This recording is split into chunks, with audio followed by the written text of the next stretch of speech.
Sure.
Good afternoon, ladies and gentlemen, and welcome back to Exhibition Park Raceway. Saturday, September 11th. It's the 14th live card of harness racing here in the province of New Brunswick. Post time for the first race today is set to go at 1 p.m. Today's races are conducted under the rules and regulations of the Atlantic Province's Harness Racing Commission. Today's judges are Mr. Bob Wallace, Mr. Mike Ellsworth, and Mr. Derek Folan. Features on today's card, first ever New Brunswick Breeders' Championships. Those two races come up in race 1 and 2 today, one for the Colts, one for the fillies. First ever New Brunswick Breeders' Champions here today. Also a division of the Atlantic Mares Pacing Series, 5-horse field. 5 great mares here to contest the Atlantic Mares Series here this afternoon. Also 2 divisions of the Don Bremner Stake. Dr. Ted and Don Bremner Memorial Stake goes here this afternoon for 3-year-old pacing colts and fillies. One for the colts, one for the fillies. They are later on the card today, and it all wraps up with the Rod Gogan Memorial in race number 11 today. We remember Rod Gogan here at Exhibition Park. Great field assembled for that as well. Great card, 11 dashes coming your way here this afternoon. We have a couple of changes on them. I'll give you those changes now. First change comes up in race number 1. In race number 1, we have a driver change on the 1. Big Time Brawler make the driver Mike Downey. Mike Downey will be the driver of number 1 Big Time Brawler in the first division of the New Brunswick Breeders' Stakes. Second change comes up in race number 3. In race number 3, scratch the 6 entry Courier Service. Courier Service has been scratched today, undeliverable. Next change comes up in race number 8. In race number 8, driver change on the 1 Fall Bliss. Make the driver Mike Downey. Mike Downey will be the driver of number 1 Fall Bliss in race number 8. Only other change we have is in race number 11. It is a driver change again of the 4 Blood Money. Make the driver as well Mike Downey. So Mike Downey, where you see Mitch Downey all day on the program. Dr. Downey will not be driving today. Mike takes over on all 3 of those starters here on the card. They are the only changes we have on the card. Post time for the first race is set to go at 1 o'clock. Also note to everyone in the handicapping contest, 12 of you enter the day, only 7 of you will survive. 5 will be eliminated today in the handicapping contest. Rules are the same. You must bet in $5 increments. All bets will be made in $5 increments, win or place. You must bet a minimum of half your bankroll, and good luck to everyone as you try and stay in the top 7 to stay alive in the handicapping contest. Also betting feature today, the Pick 5 comes up in race number 6. Pick the winners from races 6 through 10 today, and we are guaranteeing the total pool today, $1,000. $1,000 guaranteed pool in the Pick 5. It comes in with a small carryover. We will top the pool up if it doesn't get there to $1,000. So make sure you take a stab at the Pick 5 here this afternoon. It starts in race number 6, so plenty of time to handicap it here this afternoon. Curtis Johnson and Scott Waddell will be along as usual with lots of insight on the card today. Also today is the Standard Bred Rescue and Adoption Awareness Day here at Exhibition Park. So right outside the sulky room, you'll see the ladies there. Pretty soon, Untouchable One will be here with us for the races here this afternoon. Untouchable One was rescued by his breeder, Cheryl Greer, from down in the States after his racing career was over. And we're bringing awareness today to just what great pets standardbreds become after their racing careers. They make great riding horses, amongst other things. Sometimes their racing career is just the start for these animals, and we like to showcase that here today. So make sure you stop by and check out Untouchable One through the card this afternoon.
Testing 1 2 3. Testing 1 2 3.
Parimutuel windows are open and selling for race number 1 here this afternoon at Exhibition Park Raceway. Getting set for our 11- program. Race 1 is open and selling. 33 minutes to post for the first race.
Once again, Parimutuel windows are open and selling for this afternoon's card as we're set to go here on this beautiful Saturday afternoon at Exhibition Park Raceway, and an 11- card presented by Horse Racing New Brunswick. And before we begin today's action, if you're able, we would ask you to please stand for the playing of our national anthem.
Not on camera.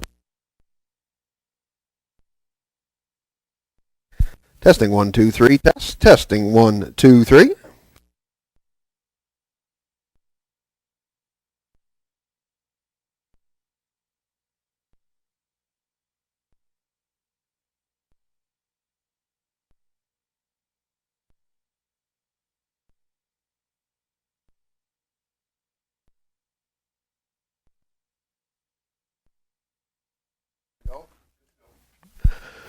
Good afternoon, ladies and gentlemen, and welcome to Exhibition Park Raceway on this beautiful Saturday afternoon, September the 11th. Curtis Johnson alongside Scott Waddell, as always, and big fight field today, Scotty. Here we go. Big card, 11 races. Let's buckle up. Yep, been looking forward to this, Kurt, since the overnight sheet came out, and 11 races, and of course the NB stakes going as races 1 and 2, so nice to see them here for their inaugural event here this afternoon. And also, of course, the Roddy Go Gang comes up later on in the program with, we'll see Time to Dance coming on a little bit later on. And, of course, the Don Bremner Snakes coming as well. Yes, all kinds of action here today. We're going to kind of sink our teeth into it here a bit, as you had just touched on with all those races, Scotty. But, of course, we mentioned NB Breeders, our inaugural year with the NB Breeders, and we've got 2 divisions. And we've got, it's nice to see, as they say on the island, the happy fields, they call them, which is what we're going to get here, because everybody's going to catch some money today, because you got the 4 boys in the first and then the 5 fillies, and everybody's going to catch some money in great purses, $11,040 for both. Yeah, over $22,000 in purse money for these 2 divisions, and like you say, great to see the stake getting its first year underway, and we're looking forward to it each and every year here in New Brunswick. So certainly building a great foundation for a stakes program here. And then, of course, we have the Atlantic-aged pacing mares coming up, too, as in race number 6, which will be the start of your Pick 5, by the way, ladies and gentlemen. A lot of talk about the Pick 5. We've got a carryover going into today and some great races to cover over that. So that's a field of 5 to contest the event. Traces of Purple, Philly 47, Woodmere Skyroller, Ladylike, and Arc Light. I know that Mark's other mare was not here. Is it Dream Fair Zenfire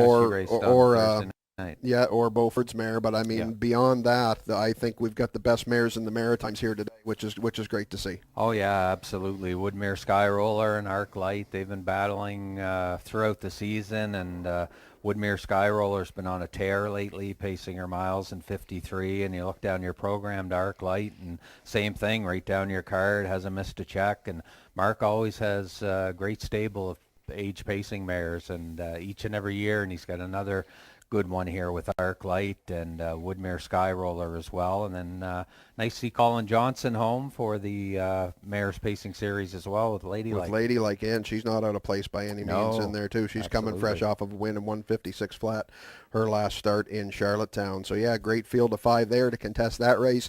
And then that's going to move us into the Don Bremner, as we mentioned, touching first, Scotty, on on the filly division. And field of 6 for that one, going for $10,300. Havarti, Wood, Mare Vanish, Mystifying, KCK Girlies, Tobin's Brownie, and Plain Jane. And, of course, the eyes will definitely be on Mystifying and Tobin's Brownie as they renew acquaintances once again. Yeah, definitely.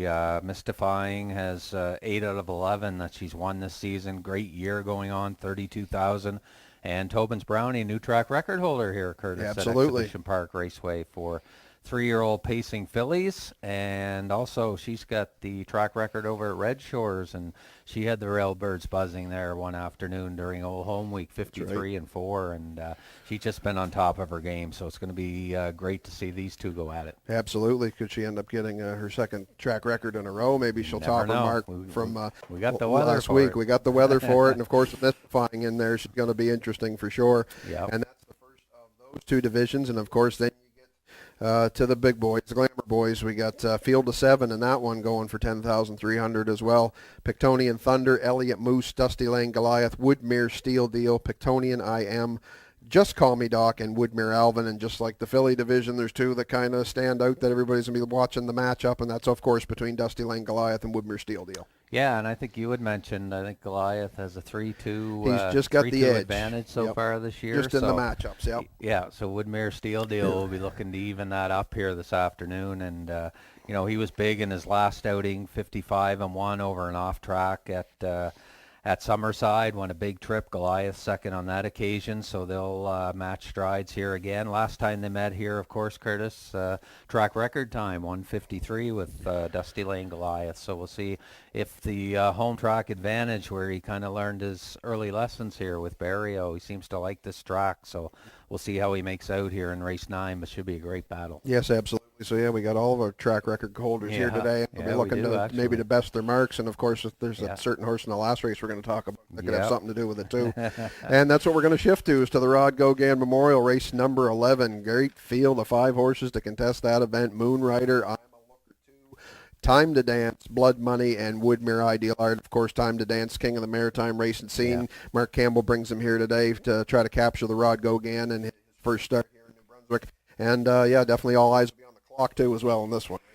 Yeah, I think he's going to chase the gate right out of there this afternoon, Curtis. And he's got I'm a Looker 2 to the inside of him. He's been racing well, shows a couple miles in 53 over Charlottetown, so definitely not out of place. But Time to Dance, as you mentioned, the king of the invitational ranks here in the Maritimes. He's got post 3 this afternoon with Mark Campbell, and could be eyeing that track record if the weather stays nice. Got a little bit of a breeze here this afternoon, so not sure how that'll affect the race, but good shot at it here this afternoon, race 11. Yes, absolutely. That's going to close out our card. That's right, race 11, ladies and gentlemen, here today to end out our program.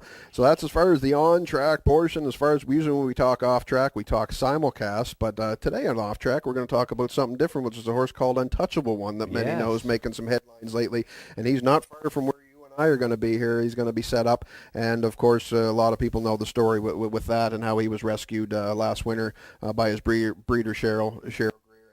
It's good to see that he's back, and he's here for people to see today and say hello to. Yeah, exactly. And I know that there was a big story on Saving Standardbreds that was done on CTV News with Jason Baxter. They also went down, but Untouchable One here this afternoon, and raising awareness for saving standardbred horses after their racing career, or even sometimes before the racing career is over. So nice to see some awareness being made here this afternoon.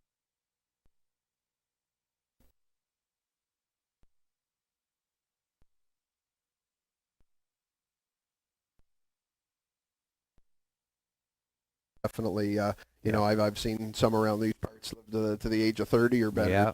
Absolutely. So yeah, it's a great cause, great thing to raise awareness to. So we're definitely proud to bring that up today to show people and make awareness for as far as standardbred adoption goes. So that's great thing to add on to our program here this afternoon. A little bit of handicapping thing we're going to work into here, Scotty. We're going to be into our cutoff line and our handicapping challenge. Of course, for those that are in at the top 12 that have made it in, the cutoff line it'll be weeded down to 7 today. And right now we've got upstairs Mr. McCackern, track announcer, still at the top of the heap. We can't get him off the top at $53. And I was leapfrogged by my wife last week. I see that. She had the guts to take a shot on Joe's Beauty. That I did not. I tried to play it safe with Creepin' and another horse, so she's now around me. In second, I'm in third. Ronnie Chamberlain is in fourth. Bruce Smith is fifth. You're hanging in there, Scotty. Right now, you're in the cutoff line at sixth place at 30.75, and Ann Elford is 7. So again, we've already placed our bets. We will let you know today as they go to post or which ones we have. But again, like I say, that cutoff line's coming to 7 today. So it's a little bit of extra excitement for us here today. Oh yeah, definitely. As long as I beat Harold DeFazio, that's I know that's been your main focus all me. year. So absolutely. But no, it adds bit of excitement. Already exciting day here at Exhibition Park Raceway, and maybe you'll get back on back into second place here this afternoon. Not sure how you're going to play it, Kurt. Yeah, but, I don't know. Like I say, I don't think I'm going to be making any big moves again today. Yeah. I'm going to be trying to play it safe, which might be to my detriment. But I guess we'll just see. We'll just see how it goes. But yeah, so that'll be going on. Of course, that'll be any time today and any of the races we can make our picks on. So we will let you know on that as well. And speaking with handicapping, we just touched on it a bit earlier. The pick 5 today, Scotty, starting in a great race to start in race 6 with that mares class, and we do have a little bit of carryover from last week moving in. So it's going to be a good bet today, and a great 5 races to have that. Absolutely. Should be a good pick 5 here this afternoon, like you say, carry over from last week, and I might even give it a try here this afternoon and give her a rep. See if I can hit the pick 5. It's just as easy as hitting 5 winners in a row. So there you go. I don't do that very often. I hear you. I tried last week and failed. So I know. Yeah. I think Ultimate Flying Nun took me out. But anyway, so I was a 4 out of 5 on last week. But so that should be fun. Of course, that comes up again race 6. So you've got all kinds of time, ladies and gentlemen, to get your wagers in on that. You can advance bet that race. It starts at race 6, goes through race 6 through 10. For our pick 5 today. 50-50 tickets on sale as always. A little bit more time today to build that pot up too. Of course, we guarantee a $100 prize on that. You can buy your tickets $5 each from your ticket sellers anywhere here down out front, over the backstretch upstairs in the sulky room. We'll be drawing for that prize later on this afternoon towards the end of our program. Of course, for the people here in attendance, you can tune in on your FM dial 98.3, and if you can't be with us and you still would like to wager, you can do so on HPI Bet. And of course, just before we disappear for a minute, I was going to say to the simulcast thing, NA Cup night. Oh, yeah. Overshadowed by everything we got going on here today, but what a blockbuster card Mohawks got going on tonight, Scotty. Absolutely. The money they bet through there tonight will be crazy, Curtis, and I know you'll be in on the action, and I'm going to put you on the spot here. I've got a pick for North America Cup, but who do you like going into the big race tonight? Well, I mean, obviously I was kind of sentimentally last week going with Lawless Shadow and the Doc and Mark McDonald. Of course, we know what's happened with him, that he had to be scratched, and he's now going to be sidelined for the rest of the year. But I don't know, that horse of Jody's, man. I know. He was. He's confident in him too. And he rolled up with him, and I kind of thought maybe early on that's your pick. So would we agree and say? Well, I just think Jody's confident, and Jody's, he's won it a couple times, I do believe, and this would be his 3rd North America Cup. So he's got confidence going in. So he knows more than we do sitting here. So yeah, absolutely. Yeah, so I might put a few bucks on him through HPI tonight too. Perfect. Yeah, and that's just one of their races tonight. Of course, it's the main event. But you got the Peaceful Way, the Champlain, the Good Times, the Fan Hamming over. I had to write this all down so I could see how many they got. Special early post too, ladies and gentlemen, 7:30 tonight, our time for that one. Normally they start after 8, so just so you don't get shut out early, 7:30 is a post time early for North America Cup night. Back here on track, 16 minutes to post here for race number 1. And starters will be coming out on track probably in about 10 minutes. And as soon as they do, we will be back to get this day started. And Scotty and I will take a look at the first race and do some handicapping for you here this afternoon at Exhibition Park Raceway. What a great race card we got coming. Thanks, guys. There is one other further program change we'd like to pass along at this time, and it does affect the pick 5 here today. We have a driver swap in race number 7. Horse 1, Havarti. Horse 2, Woodmere Vanish, will be trading drivers.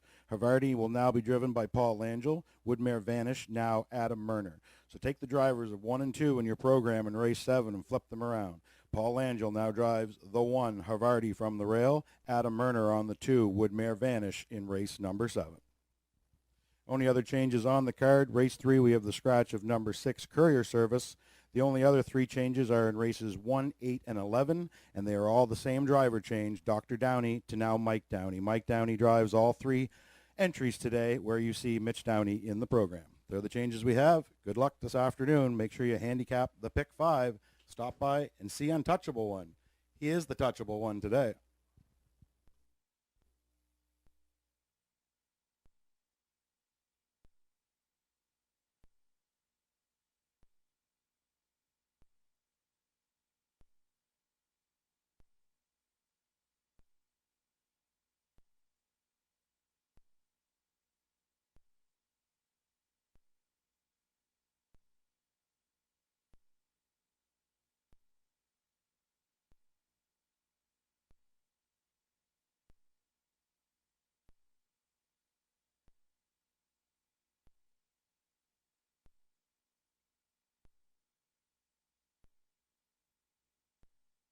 And 14 minutes now for wagering on race number 1. We advise you to please wager early this afternoon on track here at Exhibition Park Raceway and avoid that last-minute rush at the mutual windows. So again, wager early and avoid being shut out here this afternoon. We're down to 14 minutes on our first race, first of 11 on the afternoon. And race 1 again featuring Daily Double, Exactor, Win in Place, and Triactor betting here in race number 1. Also wanted to welcome those of you watching online with us this afternoon from wherever you're watching. Thank you very much for tuning in to our program here at Exhibition Park Raceway, presented by Horse Racing New Brunswick. And if you want a free live program to our race card here this afternoon, all you have to do is visit our website at horseраcingnb.com, and there's a free live program on there for you to follow along.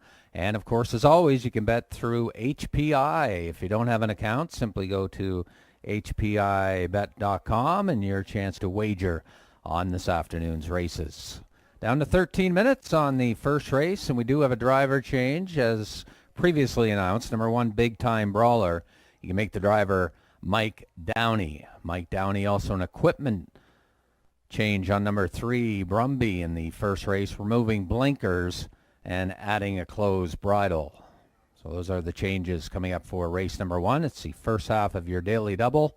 Pari-mutuel windows open and selling, and again, please wager early and avoid that last-minute rush at the mutuals.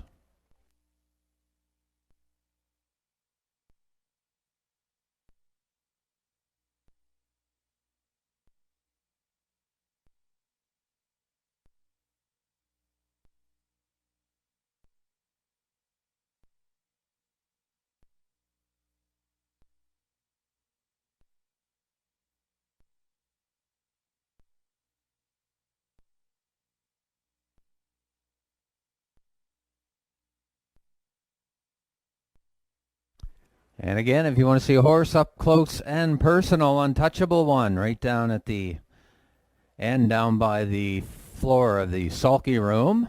Untouchable One is down there, and he, of course, was a horse who was rescued from after his race career. And he's back to New Brunswick, where he got it all started, right here at Exhibition Park Raceway, and we're raising awareness for saving of standard-bred racehorses here this afternoon. And you can get up close and personal with Untouchable One right down by the sulky room patio.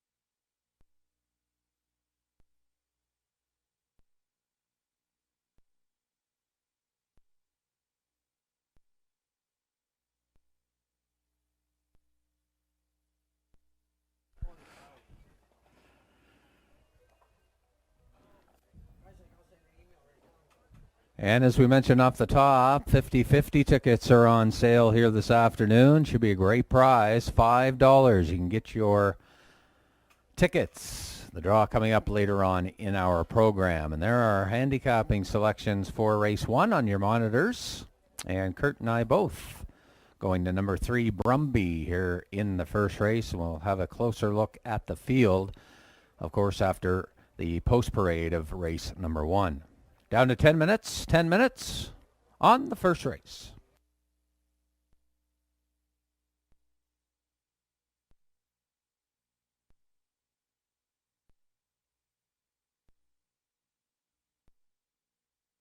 While we await the starters for race number 1, the first ever New Brunswick Breeders' Championship for 2-year-old pacing colts, we'd like to send out a big thank you to the sponsors of the New Brunswick Breeders' Championship, Dr. Mitch Downey, Mr. Stephen Downey, Ron Roy, and Andre Mueller. Big thank you to all four of them for your contributions to getting this new New Brunswick Breeders' Championship off the ground here in 2021.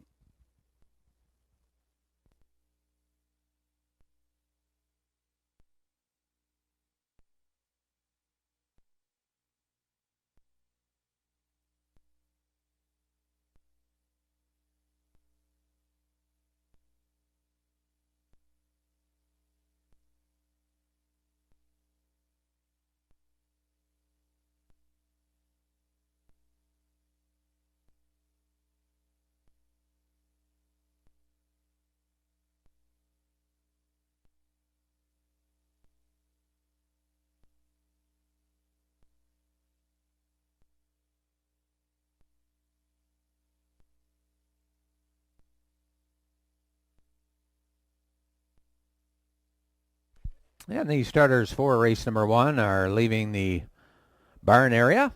And coming up next will be post parade of our first race. And race 1, of course, is the first leg of the New Brunswick Breeders' Stakes here this afternoon.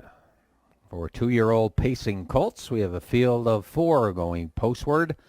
And the purse over $11,000, over 11 grand here in the first race. And starters getting set to leave the barn area now. Post parade will be coming up next.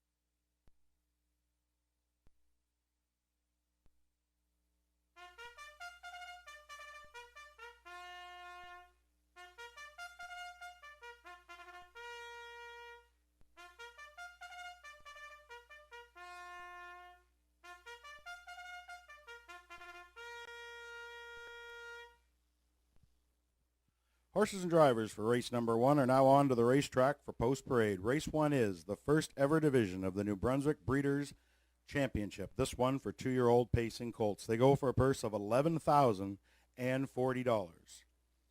Daily double, exactor, triactor, win place are your betting features. Number 1, Big Time Brawler. He's owned by Dr. Mitch Downey of St. John, a homebred of his. Ellen Stevenson is the trainer. Mike Downey will be in the sulky from the rail today. Big Time Brawler. Number 2, Frivolous Appeal, owned by Susan McKeegan of Albert Bridge, Nova Scotia. Blaine McKenna does the training. Jason Hughes is in the sulky from post 2, Frivolous Appeal. Number 3, Brumby, owned by Five Guys, Horses and Lies of Charlottetown, Prince Edward Island. Jamie Smith does the training. Dave Dowling will do the driving from post 3, Brumby. Rounding out the field from post 4, that's Theodore J. Down, owned by Steve Downey of Quispamsis, New Brunswick, a homebred of his. Steve Mason is the trainer. He will do the driving from post 4, Theodore J. Down. A small field of 4 to contest race number 1, the New Brunswick Breeders' Champions for 2-year-old pacing colts. Purse of $11,040. We started all off here in race number 1.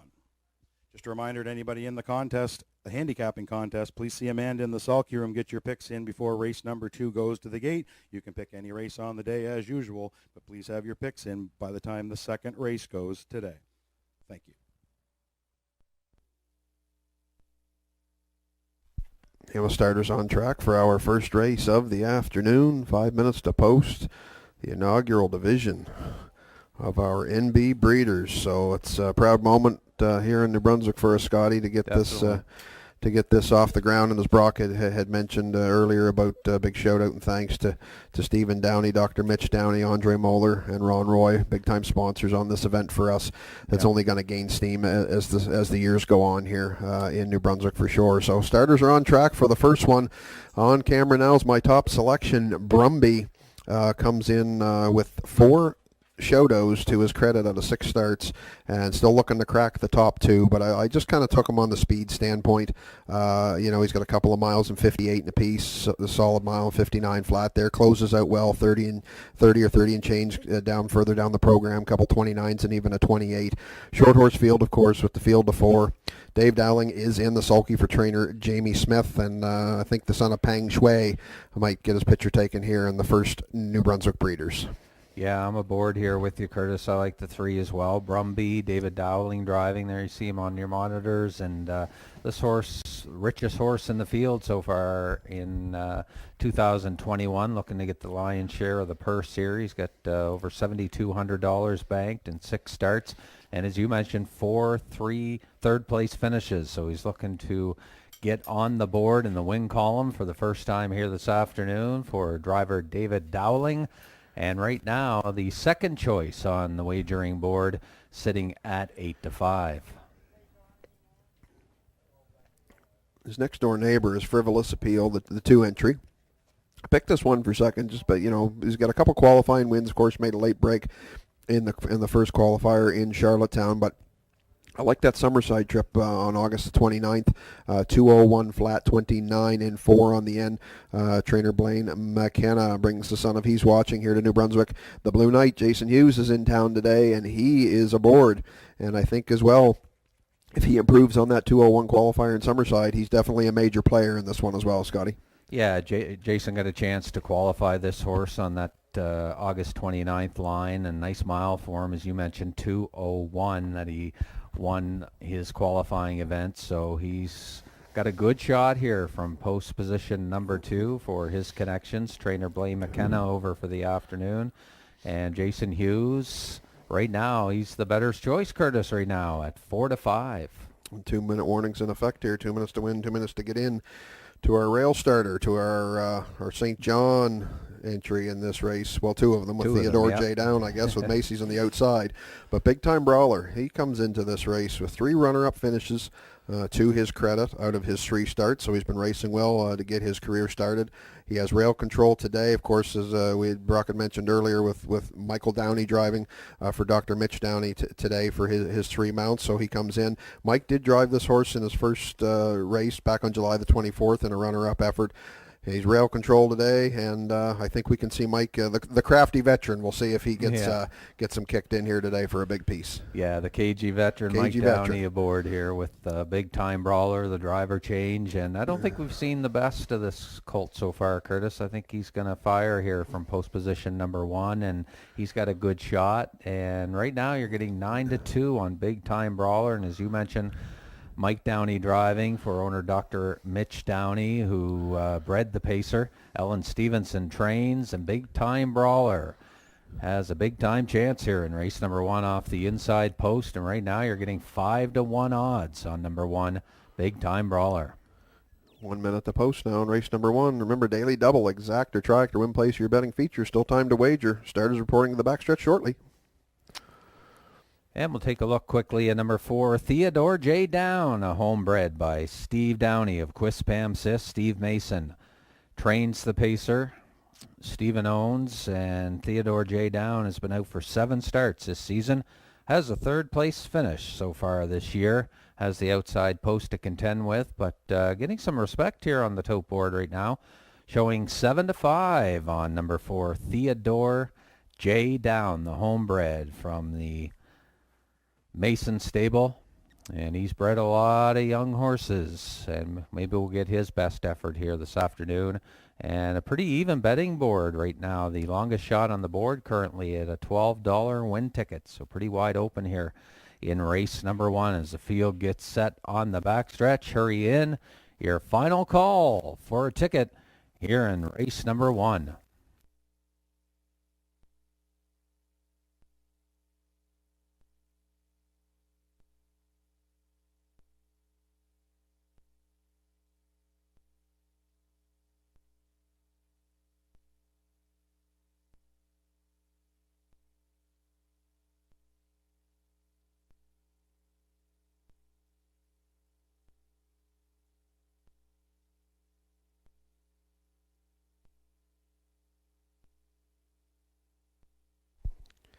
And starting gate is moving into position.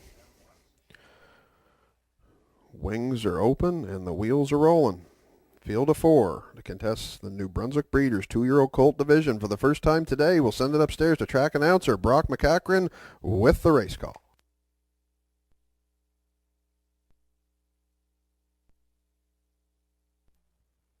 Thanks, Kurt. Time to kick off a great day of racing, and it's the first ever division of the New Brunswick Breeders' Stake. This one, the championship for 2-year-old pacing colts. From the inside out, we have my first pick in the handicapping contest, by the way, is 5-5 on number 1, Big Time Brawler. Number 1, Big Time Brawler with Mike Downey. 2, Frivolous Appeal, Jason Hughes. 3, Brumby with Dave Dowling. Outside, Theodore J. Down and Steve Mason. New Brunswick Breeders' Championship. 2-year-old pacing colts. Here they come.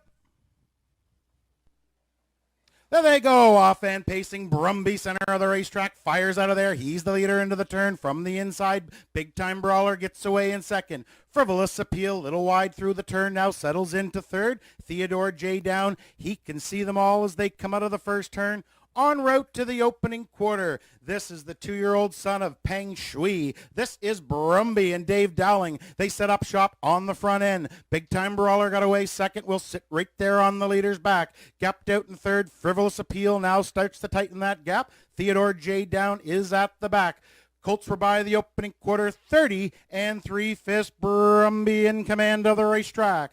Big Time Brawler right there on his back in second. Still gapped out. Frivolous Appeal holds down third. Then we find Theodore J. Down. He is still fourth as they come in front of the fans. First time around. Second verse, same as the first. No movement yet. They're chasing Brumby and the superstar. They're halfway home. Brumby, the leader, under tight lines. Big Time Brawler, though, staying right with them in second. The half was honest. 101 flat. Second quarter, 30 and 2. They picked it up a tick. They roll to the 5/8 turn. Brumby has command of the racetrack. Right there second. Big Time Brawler still staying with them. He's got back now by 2. Frivolous Appeal still third. Theodore J. Down is at the back. The fractions are good. Nobody's made up any ground, but nobody's really losing any en route to 3/4. Brumby still the leader. Big Time Brawler gets a tap on the tail. He's picking it up from second.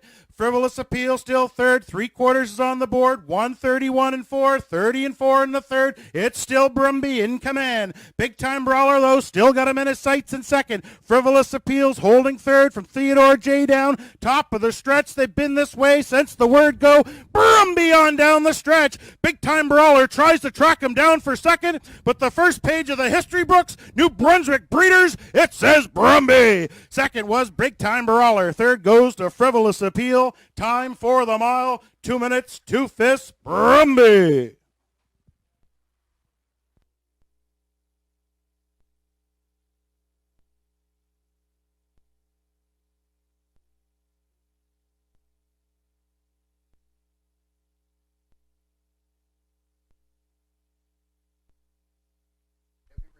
And as Brock mentioned, history made here in race number 1, the first New Brunswick Breeder Stake final in the books for 2-year-old pacing colts.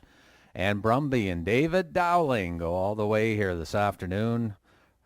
From the get-go, left from post 3, took the lead opening quarter, 30 and 3, half in 101. 3/4, 131 and 4, and 28 and 3 in that final closing quarter. 28 and 3, final quarter for Brumby, and picks up a maiden record here this afternoon. Nice trip, 2 minutes and 2/5. And we'll welcome back Brumby to the winner's circle for his connections in the first ever New Brunswick Breeders' Stake final for 2-year-old pacing colts here in race 1.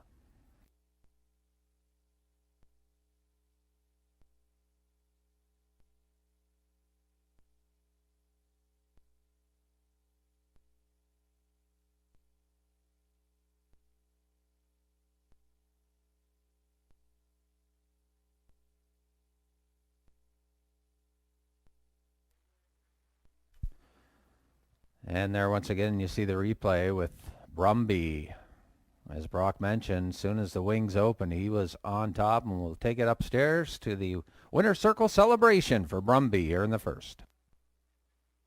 Now making his way back in front of the fans comes the first ever winner of the New Brunswick Breeder Stakes for 2-year-old pacing colts. It's the 3-entry Brumby. He's a 2-year-old gelded son of Pang Shui from the Twin Bee champ mare Anna Taveka, easy for me to say. Trained by Jamie Smith of Prince Edward Island. He's owned by 5 guys, Horses and Lies of Charlottetown, Prince Edward Island. The superstar Dave Dowling was here to drive, put the colt on top all the way. He stopped the clock today. 2 minutes, 2/5, last quarter, 28-3. Brumby captures the first ever New Brunswick Breeder Stake. Nice to see the breeders. Belinda Gray, Dave White on hand in the winner circle here this afternoon. Congratulations to them as well. All the connections to Belinda Gray, Jamie Smith, Dave Dowling, 5 guys, Horses and Lies, and Brumby.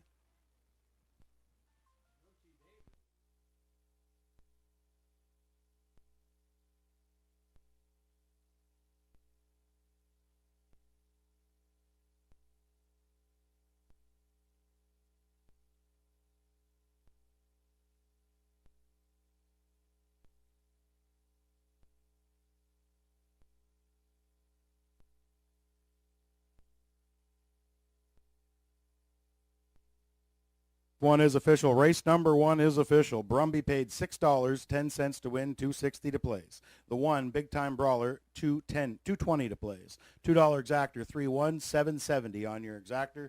$2 triactor, 3-1-2, the winning combination, $21.90 for your try. $21.90 on your triactor here in race number 1.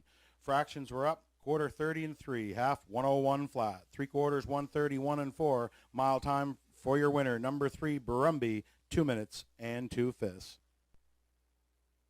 Top down your program should read 2314. 2314. That's your top down from race number 1.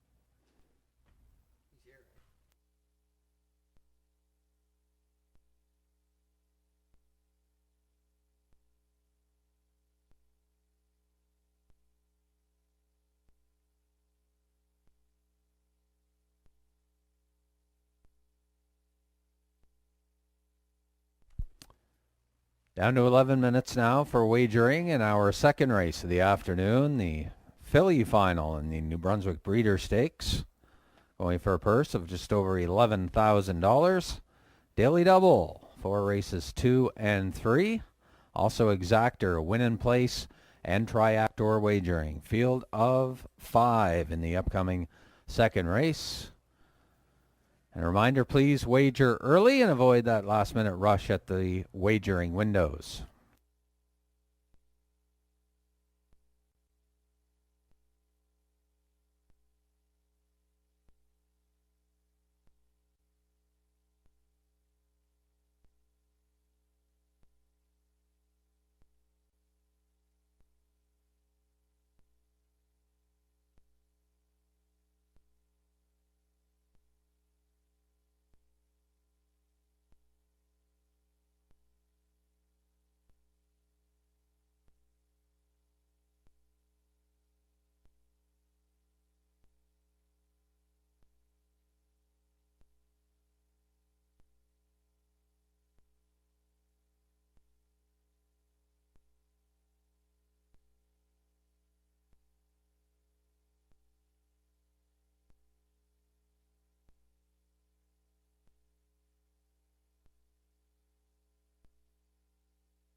One NB Breeders in the books, and of course the second one coming up here for the filly division in race number 2. Post Parade will be up shortly. Scotty and I are just going to mention here that it's their inaugural year here with the New Brunswick Breeders, right, Scotty? And that we've got 9 in with today.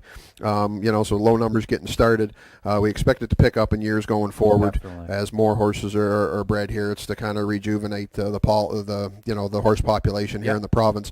And I think a big key is that you don't have to think about just saying it has to be New Brunswick bred. If they're bought at a yearling sale anywhere, if they're brought here and trained here, got a shot at the. That's right. They can be in the MB Breeders. So definitely it's something we expect as years forward to Sorry to cut in, Kurt, numbers. but Jill Barrio to the paddock right away, please. Jill Barrio, you're needed in the paddock right away, please. Sorry to cut in, fellas. Jill Barrio to the paddock right away.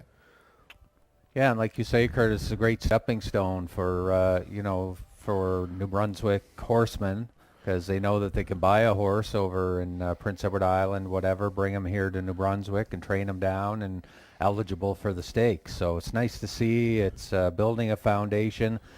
We see it in other provinces with Nova Scotia. They have a Nova Scotia stake over there.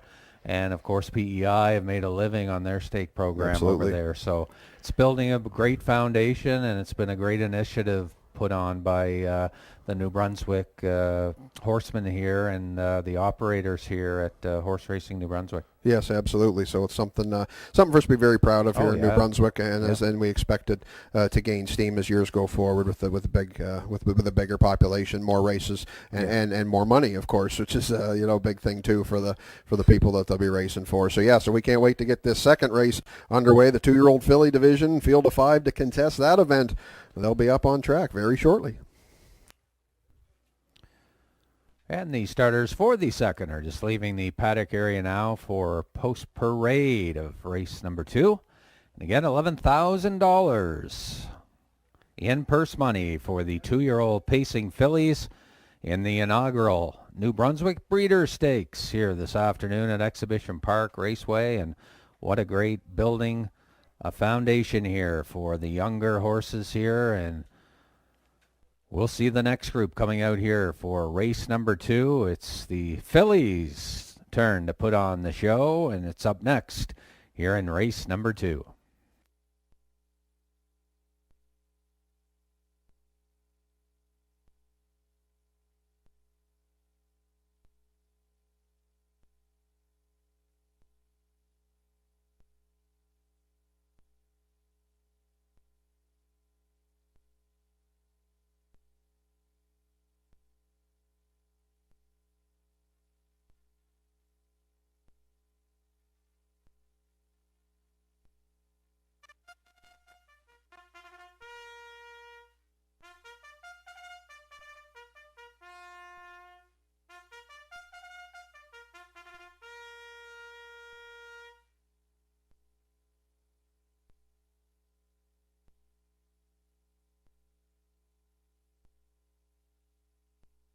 Horses and drivers for race number 2 are now on the racetrack for Post Parade. Race 2 is the filly division of the New Brunswick Breeders' Championships for 2-year-old pacing fillies. They're racing for a purse of $11,040. Number 1, Mermaid Magic, owned by David Kennedy and Ian Smith. Tom Weatherby does the training. Brody McPhee will do the driving from the rail. Mermaid Magic. Number 2, Kickstart My Heart, owned by The Ultimate Stable and Madonna Morrison of New Brunswick. Sifwa Melanson does the training. Mark Campbell, the Dominator, will drive from post 2, Kickstart My Heart. Number 3, Crimson and Clover, owned by Maurice Cody of Charlottetown.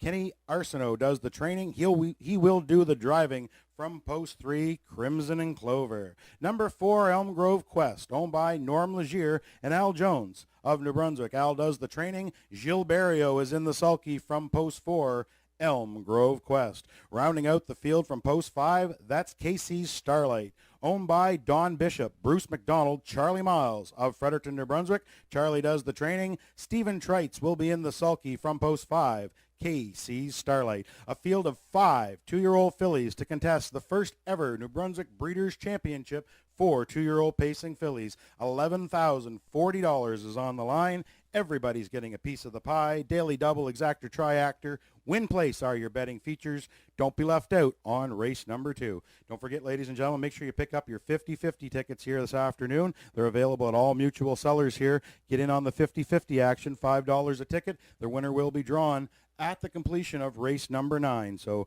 you got about 7 more races to get your 50-50 tickets here this afternoon. Guaranteed prize of $100. I don't think that will be a problem with the crowd here this afternoon. Don't forget about the Pick 5. That starts in race number 6. Pick the winners from races 6 through 10 here this afternoon. Throw $1 or more down on it. The pool is guaranteed at $1,000. There will be $1,000 in the Pick 5 pool here this afternoon, minimum. So make sure you get that wager in by the start of race number 6. Good luck here this afternoon.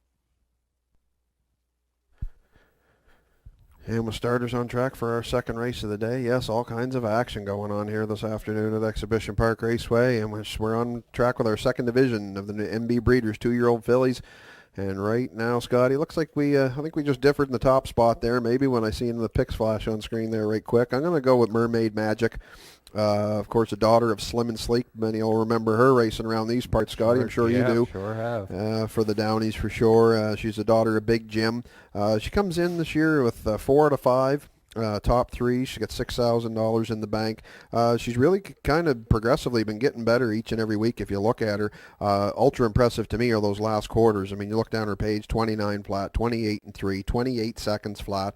I mean, she can finish up her miles for sure. She has rail control today. Brody McPhee is in town here this afternoon to drive for trainer Tom Weatherby, owner David Kennedy, and Ian Smith. And I think things work out. If she breaks good off the rail, I think she could be very tough to beat here this afternoon, as the public thinks as well, Scotty. She's 1-5.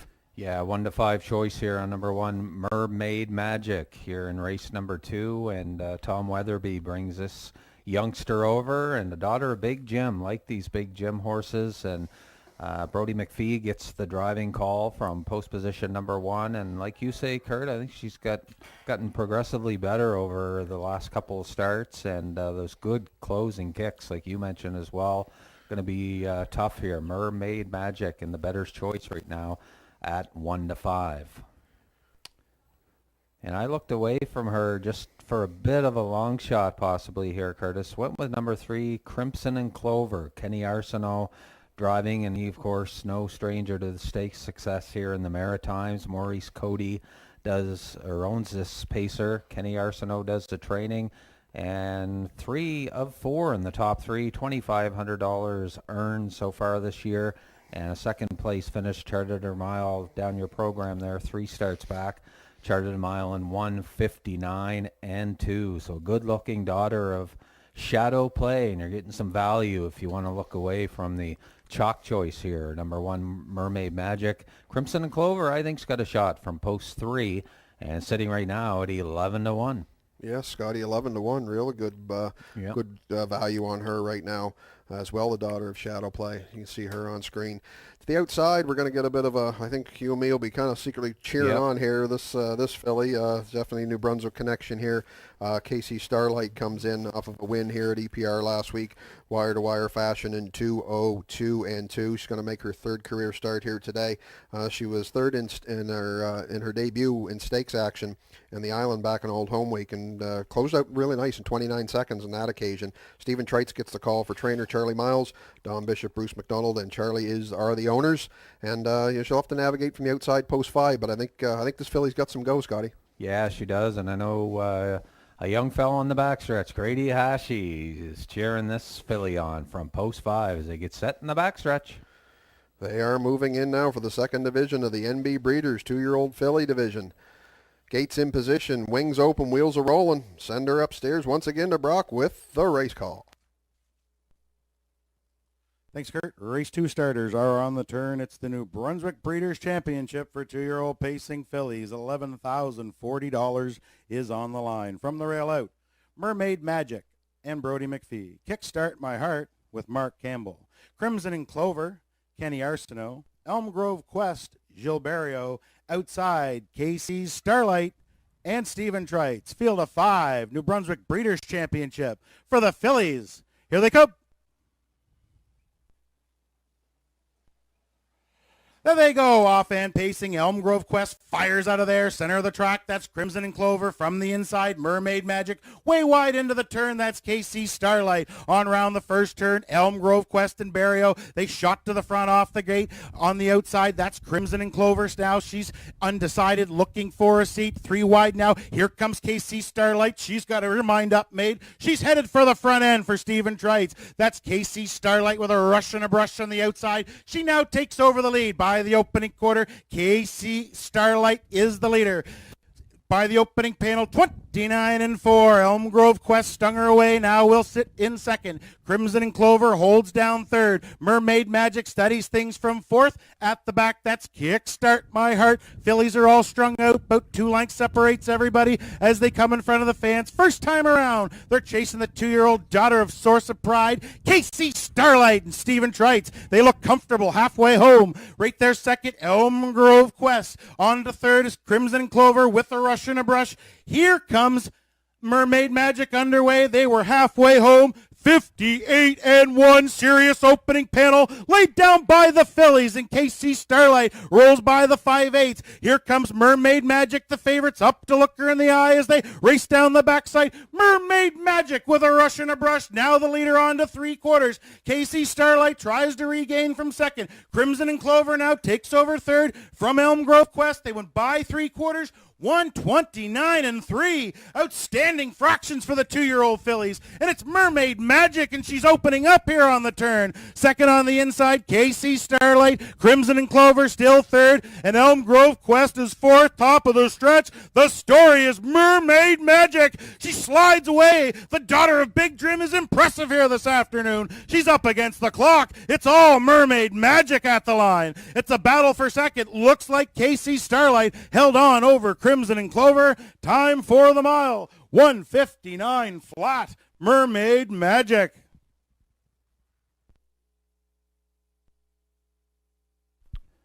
And the bettor's choice scores here in race number 2. Mermaid Magic takes the filly final in the New Brunswick Breeders' Stakes. Brody McPhee driving for owner David Kennedy, and Ian Smith of Stratford, Prince Edward Island, trained by Tom Weatherby. And we hear Andrew Ward, a St. John native, is here this afternoon grooming this filly, and he'll be back in the winner's circle. And there you see the replay. And the early Quest took the lead, 29-4. KC Starlight came calling, 58-1, took the lead, 3/4, 129-3. Mermaid Magic made that big move up the backstretch for the final time. And there you see her in the home stretch, just pacing away, wins by open lengths here and just dominating the field. Mermaid Magic in an easy win here in race number 2, the filly final, and the Brunswick Breeder Stakes for 2-year-old pacing fillies. And we'll have her back in the winner's circle in just a few moments here in race number 2. And again, great to see races 1 and 2, the New Brunswick Breeders finals for both colts and fillies, and building a great foundation for the young pacers here in the province of New Brunswick. And great to see races 1 and 2.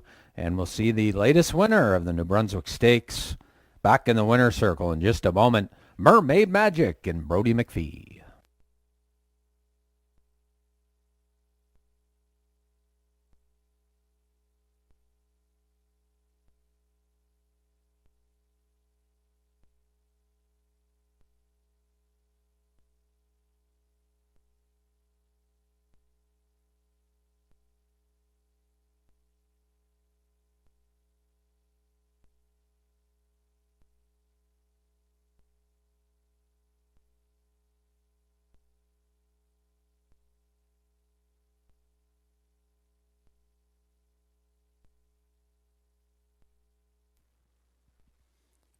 Now making her way back in front of the fans comes the winner of the first ever New Brunswick Breeders' 2-year-old filly championship. It's the one entry Mermaid Magic. She's a 2-year-old filly by Big Jim from the Cami Best mare, Slim and Sleek. She's owned by Dave Kennedy of Charlottetown, Prince Edward Island, Ian Smith of Stratford.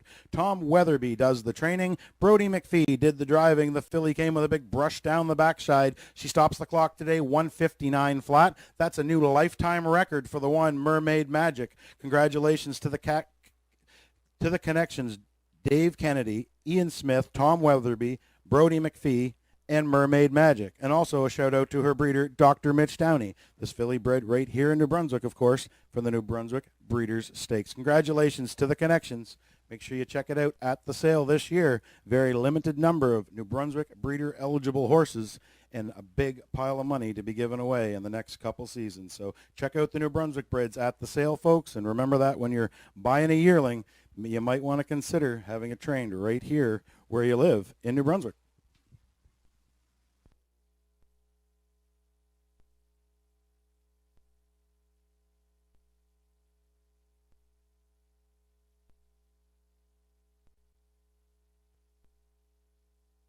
Race 2 now official. Mermaid Magic returned $3 to win, $2.10 to place. KC Starlight also $2.10 to place. $2 Exactor, 1.5 the winning combination, $7.20. $2 Triactor, 1.53 the winning combination, $9 even. $2 Daily Double, 3-1 the winning combination, $6.20. Top down your program should read 153.42 on the bottom. Fractions for race number 2. Quarter was up 29-4. Half 58-1. 3/4 129-3. Mile time for your winner, number 1 Mermaid Magic, new lifetime best, 159 flat. Looking ahead to race number 3, there is a scratch in the next race. Number 6 Courier Service has been scratched in race number 3, scratched down to a field of 5 starters in race number 3.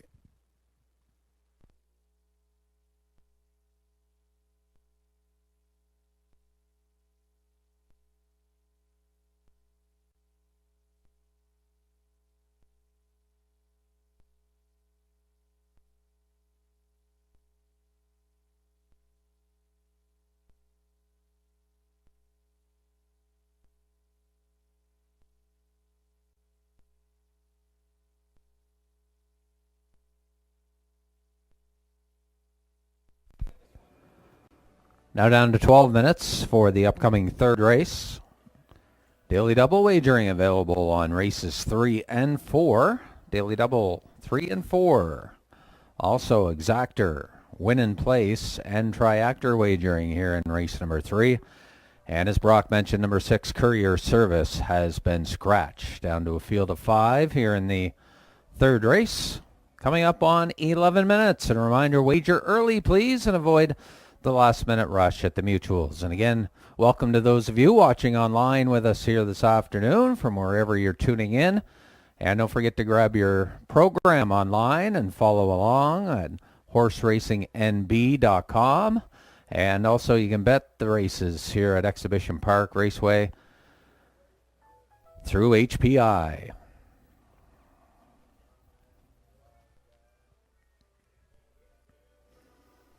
And also, while you're grabbing your parimutuel tickets today, great chance to win some extra cash with our 50-50 draw in support of the New Brunswick Standardbred Breeders Owners Association. That draw coming up later on in our program. And tickets are available from any of the parimutuel sellers on site here today at Exhibition Park. So again, the 50-50 draw coming up later on in this afternoon's program. 10 minutes now to the third race. 10 minutes.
Starters are getting set to leave the barn area now for post parade. That is coming up next, and there are handicapping selections coming up in race number 3.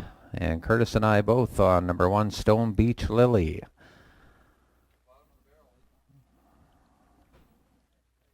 Post parade for race number 3 coming up in just a moment. Again, daily double wagering available on races 3 and 4. Also, exactor, win in place, and triactor betting. And again, number 6, courier service, has been scratched. Field of 5, they'll be out for post parade in just a few moments here.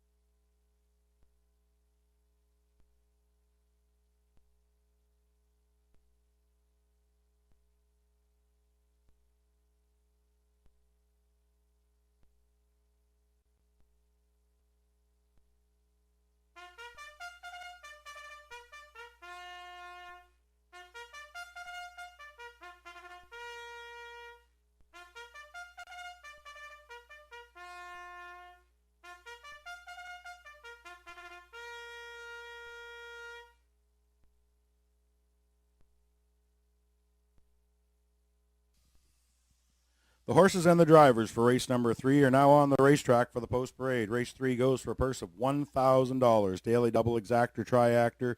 Win place are your betting features. Number 1, Stone Beach Lily, owned by the Ultimate Stable of New Brunswick, Todd and Trish Hardy of Nova Scotia. Seafoam Melanson does the training. The Blue Knight, Jason Hughes, has the rail with the 1, Stone Beach Lily. Number 2, Roland Peg, owned by Dale Orr and Robert Orr of New Brunswick. Gordon White does the training. Mark Haig will do the driving from post 2, Roland Peg. Number 3, Magical Alex, owned by Bob McNeil of St. John, New Brunswick. Bob is the trainer. The Maritime Magic Man, Gilles Barrio, is in the sulky from post 3, Magical Alex. Number 4, Philanthropist, owned by Bob McNeil of St. John. Bob is the trainer. Dave Dowling will do the driving from post 4, Philanthropist. Rounding out the field, number 5, You Can't Fix Stupid, owned by Gerard Gallant of Coquan, New Brunswick. Gerard is the trainer. He will do the driving from post 5, You Can't Fix Stupid. Horse 6, Courier Service, has been scratched. Scratched down to a field of 5 here for race number 3. Daily double, exactor, triactor, win place are your betting features. Don't be left out on race number 3. Don't forget, ladies and gentlemen, the pick 5 starts in race number 6. Make sure you start handicapping races 6 through 10 today. Guaranteed total pool of $1,000. Get in on the pick 5 here at Exhibition Park.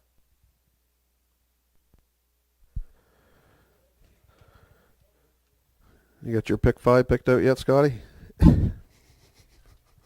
Not yet. I'm working on it. You're working on it? Yeah. Okay, well, you still got 3 more races to get that picked in. As Brock mentioned, great bet here today with a carryover and a guaranteed $1,000 pool. So, yeah, we'll get into handicap mode here in the next couple of races and get that pick 5 in, Scotty.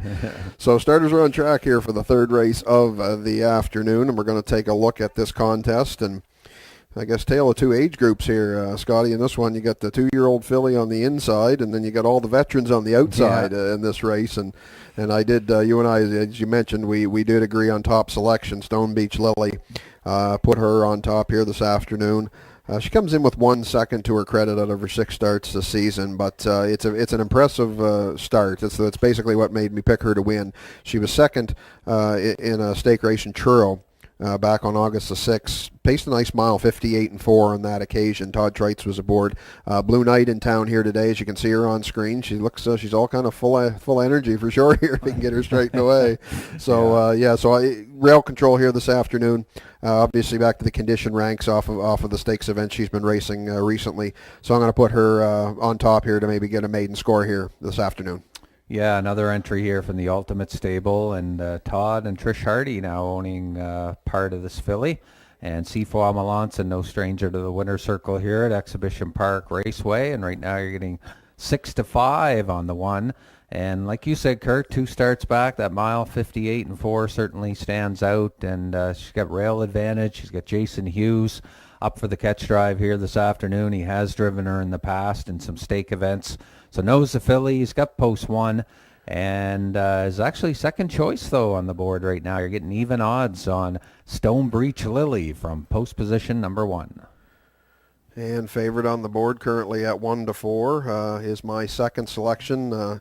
Definitely sentimental favorite to many around these parts. Magical Alex, the teenager, as I said in the picks, he resumes his retirement tour here this year at age 14. He draws well with post 3 here this afternoon. Gilles Barrio gets the call here for trainer-owner Bob McNeil. Magical Alex, we always known watching him for years, Scotty. He likes to be up close to the action where he does his best work, and I see with post 3 here this afternoon, I think we'll see Alex pretty close to the front end, if not on it. And, you've got to, you definitely can't count him out even at age 14. He's as classy as they come. Oh, yeah. You look at he's got 61 lifetime wins and almost $80,000 in purse money since he was bought by Bob McNeil out of the sale there quite a few years back. And Gilles Barrio gets a driving call on this horse, and he's driven him before, a couple starts back, in fact, and finished 4th and paced a half-decent mile here, 2 minutes and 2/5. 2 starts back for Barrio, and he's getting a lot of respect at the mutuals right now. And he's sitting at 2-5, Curtis, right now, the favorite. As your 2-minute warning is in effect here on race number 3. 2 minutes to win, 2 minutes to get in. Figured a safe shot to throw in for third, Scotty, would be You Can't Fix Stupid, because if you look at her lines, I said in the picks as well that she's the queen of the showdown this year with 6 thirds to her credit out of her 13 starts, is yet to visit the winner's circle. She recently changed barns. She's now with the Glance, and they've had her for 3 starts formerly in the Doug Beckwith stable. But this mare's been racing good. I mean, she's been solid, pacing miles around 201, 22, closes up in 30, 29 and change. Never misses a check all the way down the page. So she always gives a good account of herself, and I just think she's one that you definitely can't count out. She wouldn't hurt to throw her in your ticket for a third. Yeah, I put her in there for third. In fact, You Can't Fix Stupid from post position 5 as they're getting set on the backstretch. Right now, 9-1, so not a bad choice to throw in your triactor here in the third.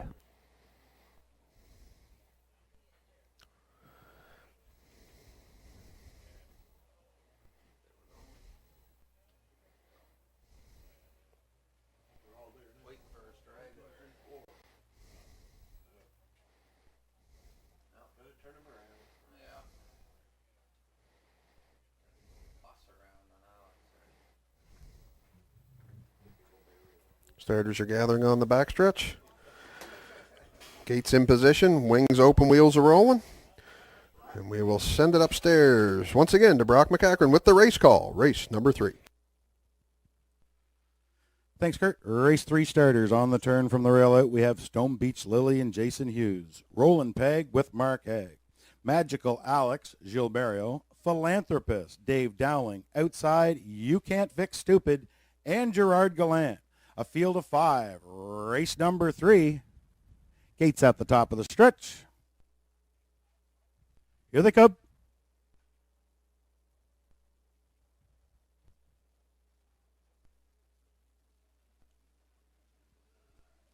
There they go, off and pacing, great start. Magical Alex fires out of there to his inside. That's Roland Peg. Into the first turn, Magical Alex. Roland Peg on the inside has second. Outside and driving, that's Philanthropist. They roll around the first turn. Magical Alex has the front. Here comes his stablemate. That's Philanthropist with a rush and the brush on the outside. These two hook up early en route to the opening quarter. Philanthropist on the outsides driving for the front. The two teenagers, they go by the opening quarter. Philanthropist outside. Magical Alex finally let him go by the opening quarter. 29-3. The teenagers are 1-2 here by the opening quarter. It's Philanthropist showing the way. Right there, second is Magical Alex. Roland Peg holds down third. On the outside, You Can't Fix Stupid now takes over fourth from Stone Beach Lily as the horses come in front of the fans. The first time around, they're chasing the horse of a different color. This is Philanthropist, 14-year-old son of Village Jolt, his last year of racing, and he's halfway home here for the Superstar. 59-2, opening panel for Philanthropist. Right there in second, that's Magical Alex. Roland Peg staying with them in third. You Can't Fix Stupid is up to fourth, and Stone Beach Lily is at the back. On down the backside they go. It's still Philanthropist. He looks strong down the backside. Magical Alex staying with them in second. Rollin' Peg not letting them get away in third. Then still You Can't Fix Stupid is fourth. They went by 3/4, 130 and 2. It's still Philanthropist on the turn. He's looking for win number 30. Magical Alex, his teammate, he's looking for win number 62. One of these two's going to settle it in the stretch. Team McNeil turns for home. The teenagers are loose. It's Philanthropist. Outside, here comes Magical Alex. The drive to the wine,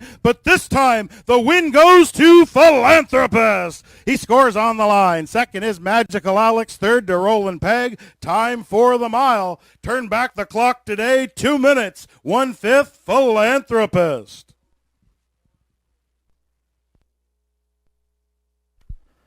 And Team McNeil get a 1-2 finish here in the third race. And the two teenagers, Magical Alex and Philanthropist, and the gray horse gets the edge here this afternoon. David Dowling picks up his second driving win of the afternoon. Philanthropist took the lead just past the quarter poles. You see them come off the turn. Philanthropist, Magical Alex set in the 2-hole the entire trip, had a perfect one, but couldn't get up to the stablemate as David Dowling scores his second driving victory of the afternoon. He cut the fractions 29 and 3, 59 and 2, 3/4, 130 and 2. And there you see Magical Alex angle out, but not going to get his stablemate here this afternoon. Philanthropist and David Dowling holding on to win here in the home stretch. Magical Alex gets the deuce. Roland Peg on the inside there, you see, late in the stretch. But again, Philanthropist, David Dowling gets his second driving victory of the afternoon, and they'll be back in the winner's circle. Team McNeil with the gray veteran Philanthropist in the winner's circle next.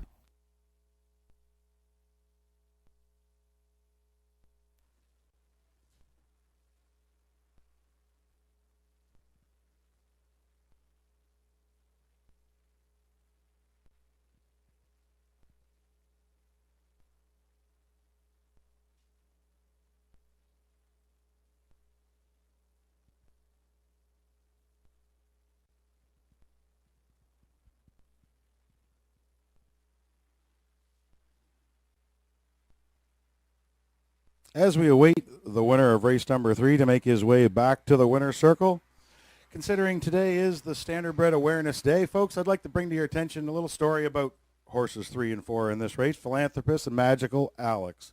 Both these horses are broke to the saddle. Young Kate McNeil has done a great job breaking both of these pacing horses to the saddle, and they're 14 this year, and they're going to end their racing career here at the end because it is a mandatory retirement for all racehorses. Once they turn 15 years old, they are no longer allowed to race. But both these horses just starting their next career as they're going to go on to a great life as a saddle horse. I've watched them both at my own farm, and they're just great under the saddle. I can't speak to enough of a great job Kate's done bringing both these horses to the saddle and giving them a great future when their racing career is over. Parading back now in race number 3 is the winner of race number 3, the 4-entry Philanthropist. He's a gray gelding, 14 years old, by Village Jolt from the Logmare Logapalooza. He's owned by Bob McNeil of St. John, New Brunswick. Bob does the training, Kate does the work. The superstar, Dave Dowling, did the driving. That's 2 winners on the card already for Dave. He's busy today, so he's not here for the Winner's Circle presentation, but Team McNeil is, and we like to congratulate Philanthropist and the connections, Bob McNeil and Dave Dowling. Congratulations.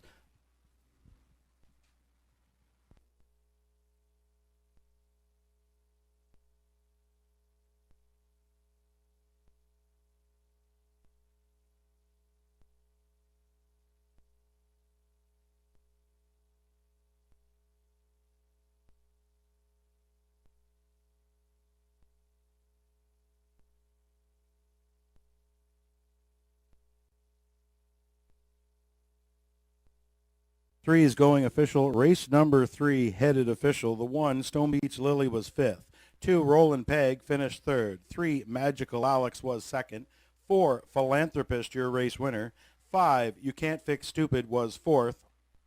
And the 6, Courier Service, was scratched. Top down your program should read 53214 scratch. Fractions for race number 3, quarter was up 29 and 2.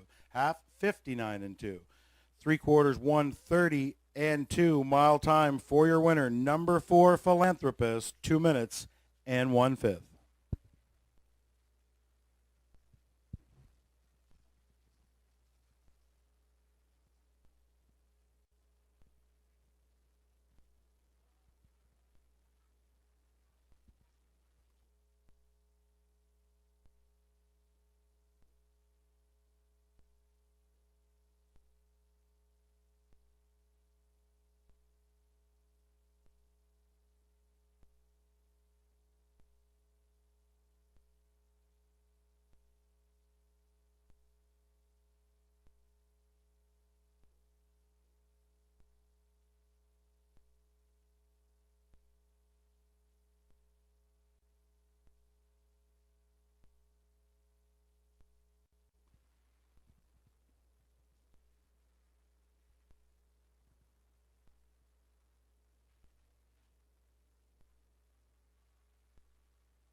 Parimutuel payouts for race number 3, Philanthropist, returns $7.30 to win and $10.50 to place. The 3, Magical Alex, $2.10 to place.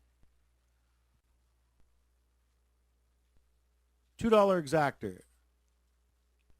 4-3, the winning combination on the exactor. $19.90, $19.90 on the exactor. $2 daily double, 1-3, the winning combination. The daily double returns $2.50. And a $2 triactor. Looks like a real nice pay here. Race number 3, 4-3-2, the winning combination. $2 try. I believe that says $275.30. $275.30 on the triactor here in race number 3.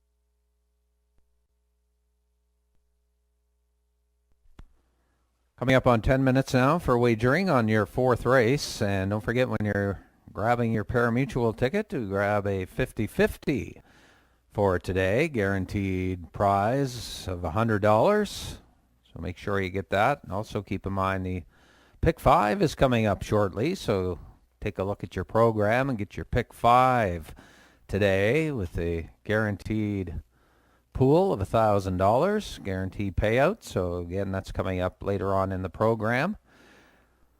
Next, though, is race number 4, and your betting features are daily double, exactor, win and place, along with triactor betting, field of 5, and post time coming up in about 9 minutes now. 9 minutes here for the 4th race.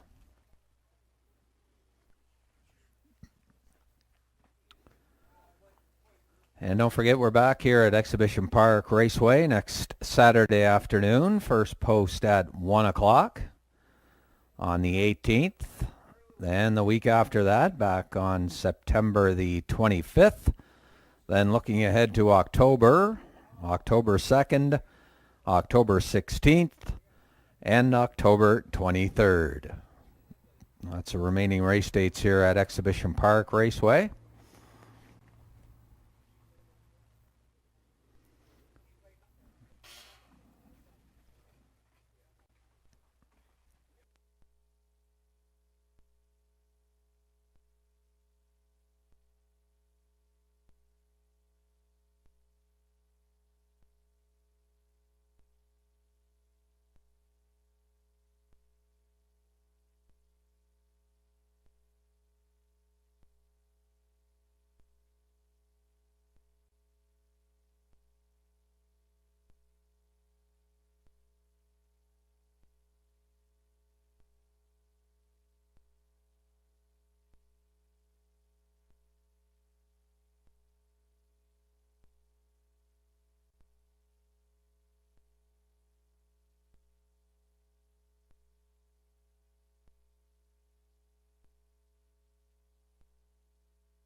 And there are the handicapping selections coming up next for our fourth race on your monitors.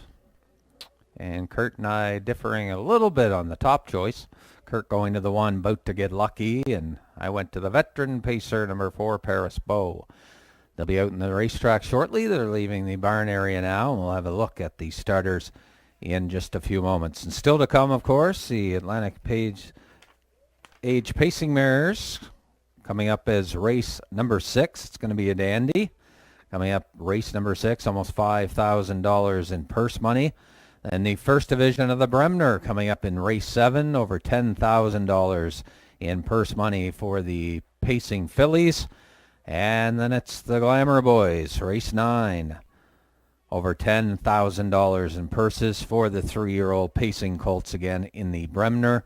And we cap off today's program with the Rod Gogan Memorial coming up as race number 11. So all kinds of action still to come. But up next, race number 4, and they're getting set to come on the track for Post Parade.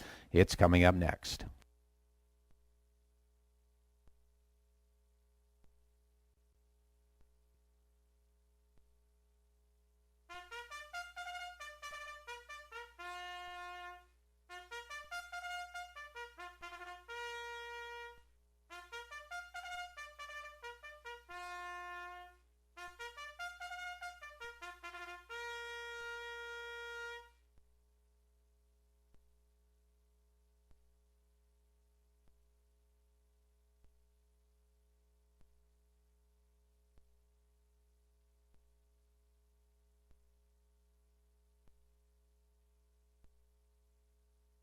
The horses and the drivers for race number 4 are now on the racetrack for the Post Parade. Number 1, Bout to Get Lucky, owned by the Ultimate Stable of Greater Lakeburn, New Brunswick. Sifois Melanson does the training. Mark Campbell does the driving from the rail. Bout to Get Lucky. 2, I Love Roses, owned by Gary Wright and Sherry Williams of Woodstock, New Brunswick. Gary does the training. Dave Dowling will do the driving from post 2, I Love Roses. Number 3, Windermere, I'm All Right, owned by Kevin Price of Fredericton, New Brunswick. Steph DeCourcy is the trainer. Colin DeCourcy will do the driving from post 3, Windermere, I'm All Right. Number 4, Paris Beau, owned by Doug Beckwith, 2nd North River, New Brunswick. Doug does the training. Jill Barrio will do the driving from post 4, Paris Beau. Rounding out the field for post 5, Montrose Hope, owned by Harvey Holm of Albert and Prince Edward Island. Lucy St. Amour does the training. John Davidson will do the driving from post 5, Montrose Hope. A field of 5 to contest race number 4, going for a purse of $1,200. Daily double, exactor, triactor, win place are your betting features. Don't be left out on race number 4. Don't forget, ladies and gentlemen, pick 5 starts in race number 6. Handicap races 6 through 10 here this afternoon. Take your shot at the guaranteed pool, $1,000 in the pick 5 here this afternoon. Good luck.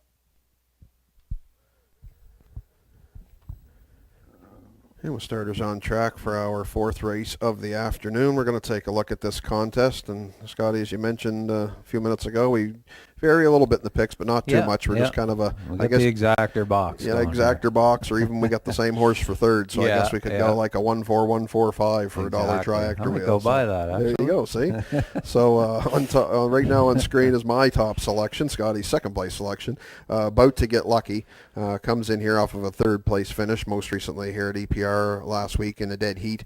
58-4 was his charted mile. Dave Dowling drove on this occasion. On that occasion, Mark Campbell is in the bike today, has rail control again here this afternoon. I like this horse's miles. He seems to be rounding right into form. Scotty is sub 2 minutes each and every time, finishing out around the 30-second range. Even nice mile back there in Charlottetown on the 17th of August where he finished 3rd. Paced a mile 57-2, 28-4 closing on the end. So he's 6 times out of 7, top 3 this year. Again, Campbell in the bike, rail control, lot to like here, and the public likes him too at 1-4.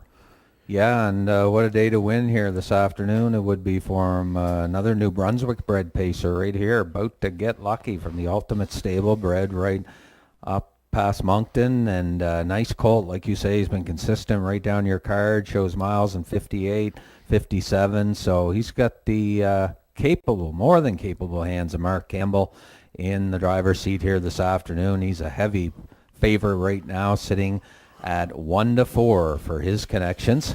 And as you mentioned, Curtis, I did go to the veteran pacer in here, number 4, Paris Beau. And Paris Beau's had a solid year, has a hard time picking up wins, though. As you see down your program there, has 1 win on the season, and it was right here at Exhibition Park Raceway. Mile and 2:01. He's got near $4,000 made. But a consistent horse. He's 10 of 17 in the top 3, and Barrio does get along well with this horse. The only thing that might hurt him a bit is the post from post position number 4, but he can bust the gate, so if Barrio can get him to the front, it certainly betters his chances here. And getting the respect of the bettors here as well at even odds. And how about this, Curtis? Barrio and Campbell going against each other today, and they're the 2 leading drivers in the Maritimes, both of them 116 wins on the program, both with driving averages over 400, and so we got the best 2 right in this race here, and it's going to be a good battle here between the 1 and the 4. Yeah, that was wild. I was just looking at that when you mentioned that 116 wins each programmed here, and then with pretty close in the amount of drives, and look at the driving average, 403 to 405. So they're not separated by much at all in that one. So yeah, again on the third spot in here that we went out to round out our try here, and our 14145 is the 5 Montrose Hope. This horse is definitely one you can always throw in for a piece of your ticket. He's 8 times top 3 this year out of 14 starts. He has 4 thirds to his credit to throw in for the Shodo here. He's third last week, 2 minutes and 4/5, 29 and 3 on the end. Not a big lever, but that's no worries because he'll be rolling. He likes to get on the move. You can see a lot of circles on the page. So I'd say Johnny will be looking for some fast fractions up front here today and see if he can rally late into contention late in the mile. And good value right now at 16 to 1. Yeah, 16 to 1. Surprising here with Montrose Hope and Johnny D to the outside. And like you say, if the flow gets heavy early, then it certainly plays into the hands of Montrose Hope from post position number 5. And right now, also getting some money, number 2, I Love Roses. And how about David Dowling? He's got 2 wins already so far this afternoon. He's got I Love Roses in here for the catch drive, Gary Wright trainee, and Gary co-owns with Sherry Williams of Woodstock, and David Dowling having a solid year as well. Went into this afternoon 75 wins, so he's got 77 now, looking for 78. And a bit of a long shot here, but does have a good post, and 10 to 1 odds on I Love Roses as they get set on the backstretch. Final call if you wish to play here in race number 4. And starters are assembling on the backstretch now, getting into position. Last chance to wager. Starting gate is in position, wings open, and the wheels are rolling. For once again, we will send it upstairs to Brock with the race call. Race number 4.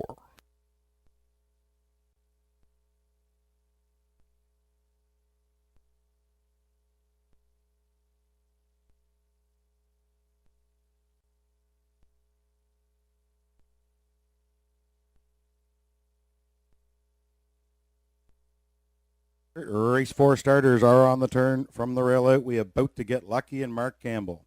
I Love Roses and Dave Dowling. Windermere, I'm All Right, Colin DeCourcy. Paris Beau, Gilles Barrio outside. Montrose Hope and Johnny D. Field of 5, race number 4. Here they come.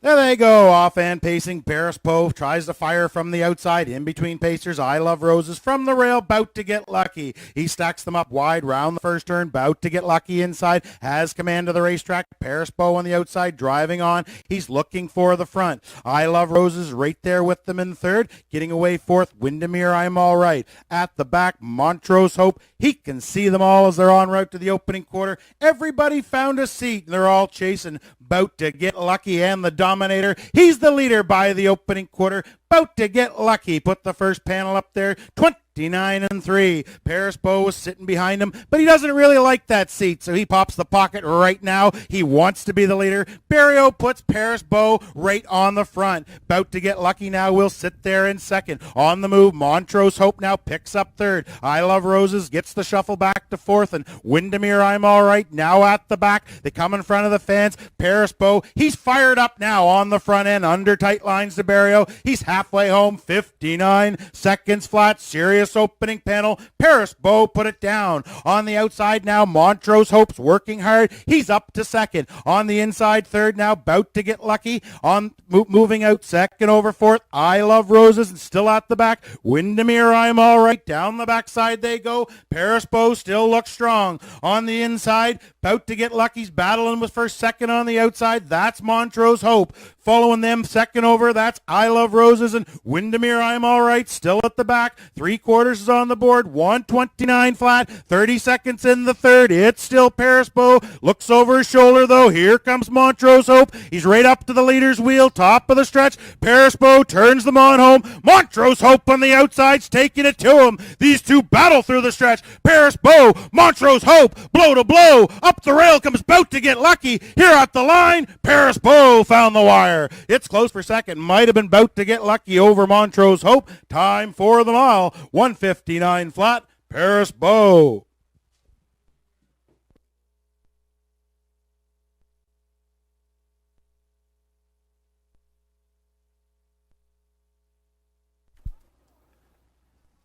And as we said off the top, Paris Beau, when he can get the front, he's ever so tough. And he got the front there for Barrio. He wasn't happy with the two-hole trip and went right on by, About to Get Lucky.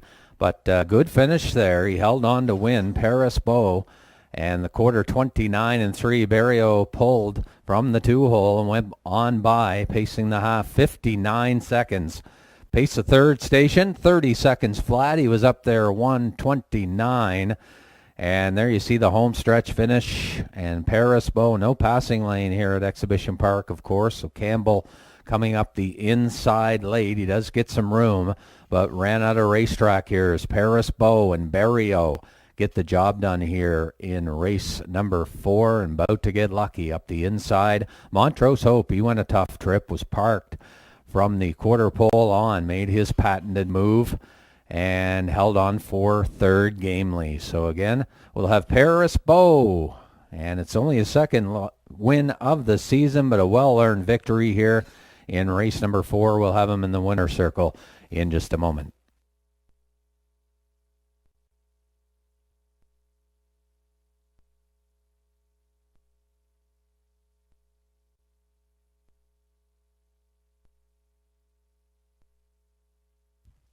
Now making his way back in front of the fans comes the winner of race number 4. It is the 4, Paris Beau. He's a 9-year-old son of Neutralize from the Cam's Card Shark mare, Paris. He's owned by Doug Beckwith of 2nd North River, New Brunswick. Doug does the training. Maritime Magic Man Gilles Barrio in the sulky today. He put Paris Beau on the front just past the quarter. He stopped the clock today, 1:59 flat. Win number 2 on the season for Paris Beau, new season's mark, and that's win number 30 on his career. Congratulations to the connections, Doug Beckwith, Gilles Barrio, and Paris Beau.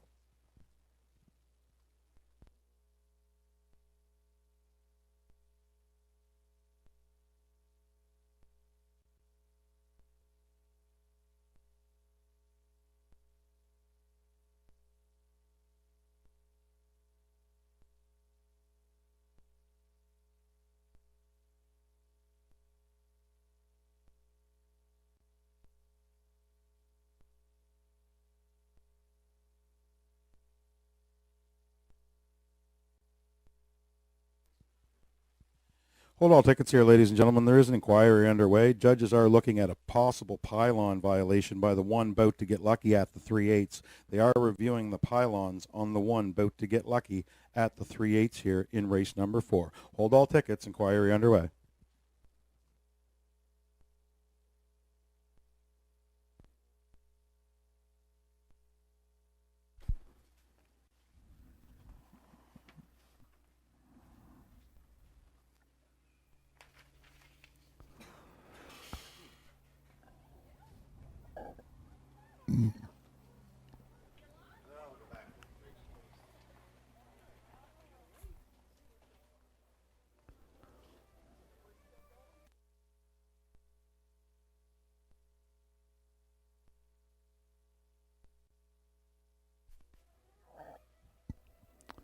And as Brock mentioned, the inquiry sign is up looking at possible pylon on number 1, Bout to Get Lucky. So hold all tickets, please. No violations, no violations. Results will go as posted.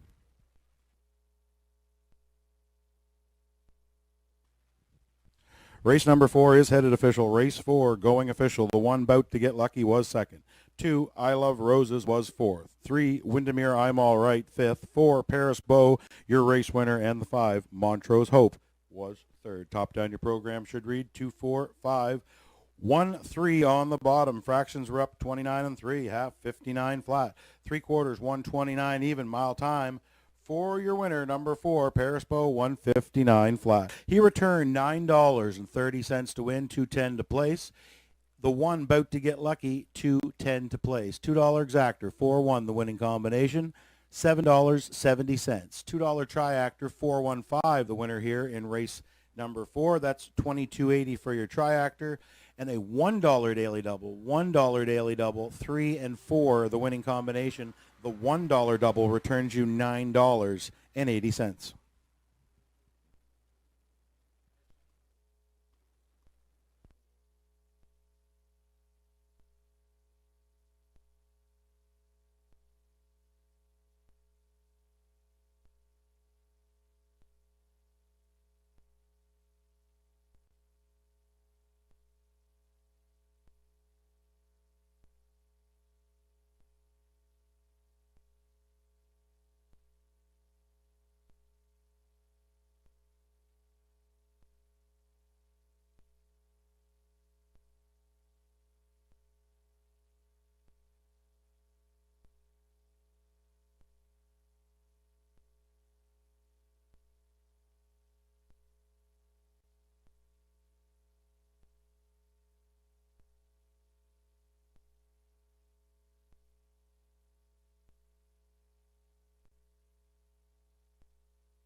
Ladies and gentlemen, while we await the starters for race number 5, don't forget to get in on the 50-50 draw here this afternoon. 50-50, as always, is in support of the NBSBOA. Please stop by any of the ticket sellers here this afternoon. Throw $5 in. Get your name into the 50-50 draw. 50-50 will be drawn by the winner of race number 9 here today. So whatever horse wins race number 9, we will have that driver select the winning name of the 50-50 here at Exhibition Park this afternoon. Guaranteed prize of over $100. That should not be an issue. Make sure to get in on the 50-50 here this afternoon at Exhibition Park. Also a reminder of the Pick 5. Starts in race number 6. Guaranteed pool $1,000. Total pool guaranteed in the Pick 5 here this afternoon. Pick races 6 through 10, 6 through 10 gets the job done here in the Pick 5 this afternoon. Good luck to anyone playing along.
And the starters for the 5th race getting set to leave the barn area. Post parade is coming up next for the 5th.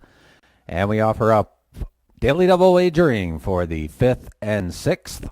Also win in place and triactor wagering along with exactor. There are handicapping selections, and Curtis and I differ again coming up here in the fifth race. So we'll take a look at the starters coming up here shortly for race number 5.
Horses and the drivers for race number 5 are now on the racetrack for the post parade. Race 5 goes for a purse of $1,300. Daily double, exactor, triactor. Win place are your betting features. Number 1, Ultimate Flying Nun. She's owned by the Ultimate Stable of Greater Lakeburn, New Brunswick. Don Hubbard does the training. Jason Hughes, the Blue Knight, is in the sulky from the rail. Ultimate Flying Nun. 2, Josie 150.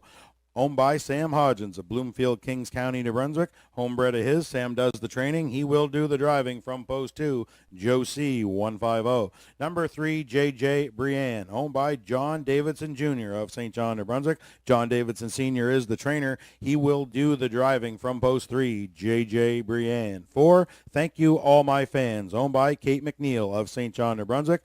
Rick Allaby is the trainer. Dave Dowling does the driving from post 4. Thank You All My Fans. Number 5, Katie Overdrive, owned by Steve Mason, Quispam, Sis, New Brunswick. Steve does the training. Son Kyle Mason is in the sulky this afternoon from post 5. KD Overdrive. Field of 5 to contest race number 5.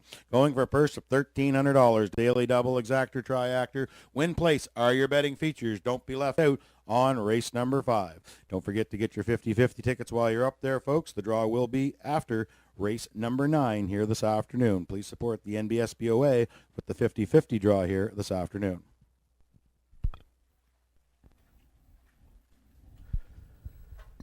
And with starters on track for our 5th race of the afternoon, going to take a look at some of our top selections before we do.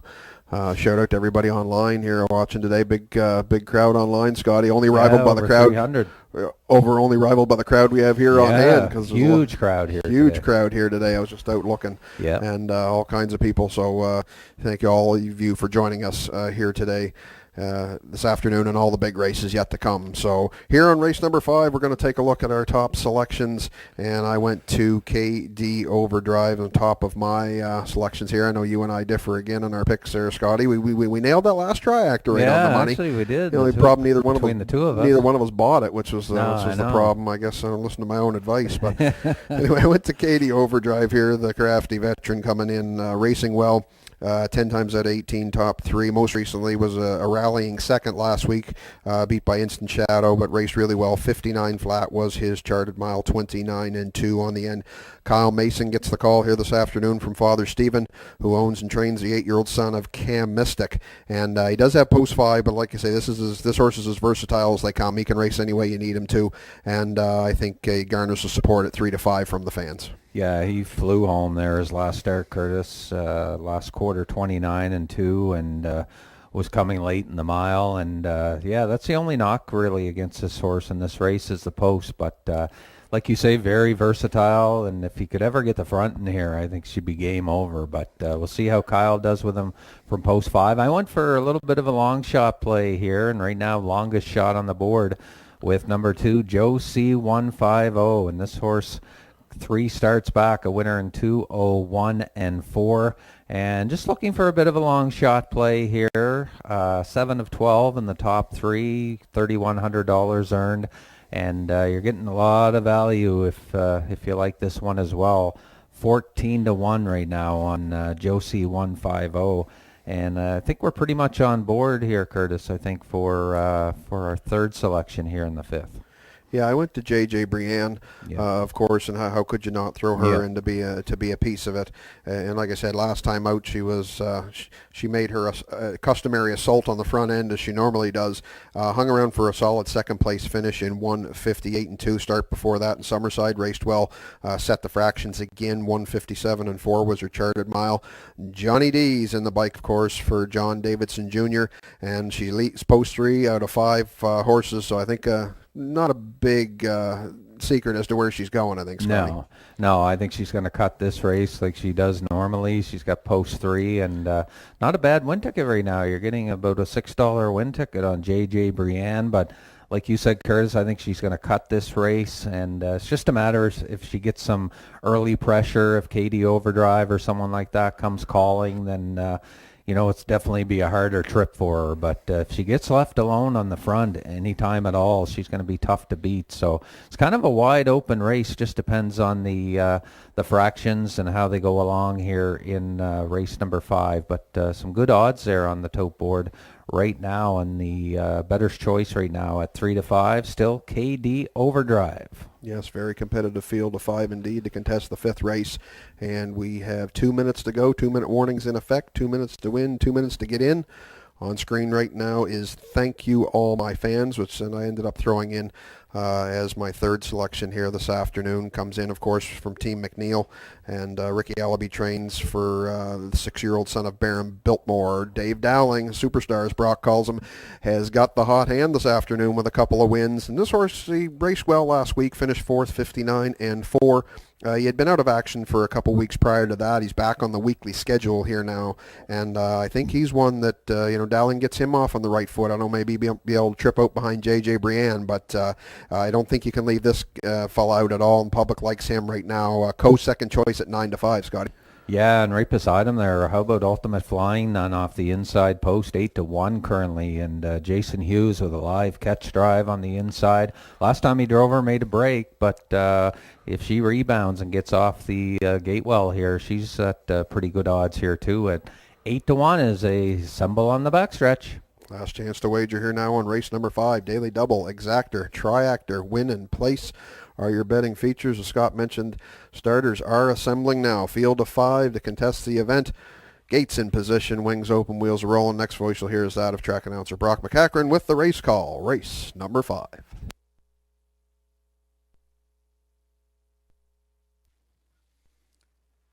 Thanks, Kurt and Scott. Race 5 starters are in behind the starting gate from the rail out. We have Ultimate Flying Nun and Jason Hughes. Josie 150, Sam Hodgen. J.J. Brienne, John Davidson. Thank You All My Fans, Dave Dowling. Outside, KD Overdrive and Kyle Mason. Field of 5, race number 5, Exhibition Park. Gates at the top of the stretch. Here they come.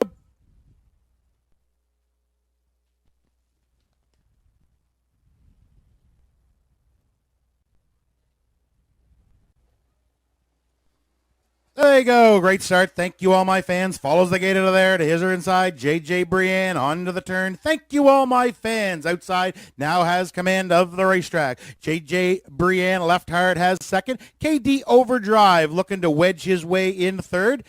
In front of Josie 150. He'll now sit in fourth at the back. Ultimate Flying Nun. She can see them all. En route to the opening quarter. They're chasing Thank You All My Fans and Dave Dowling. They set up shop on the front end by the opening quarter. Thank You All My Fans took them there. 30-3 pedestrian. Opening quarter for Thank You All My Fans. J.J. Brienne with a different plan today. She'll sit second. Right there third, KD Overdrive. Josie 150, he's with them in fourth. And Ultimate Flying Nun still at the back. Everybody's got a seat and they're all content. In front of the fans, first time around. This is Thank You All My Fans. His lead is a length and a half for Dave Dowling. J.J. Brienne's biding her her time in second. KD Overdrive up on the tire. He's out and moving now from third. They were halfway home. 101 flat. Second panel, 30 and 2. Thank you, all my fans. He'll be tough off these fractions. On the inside, JJ Brienne. She's battling for the second with KD Overdrive. Right there with them fourth. Josie 150 still at the back. Ultimate Flying Nun on to three quarters. Thank you, all my fans. Gets the high lines from Dowling.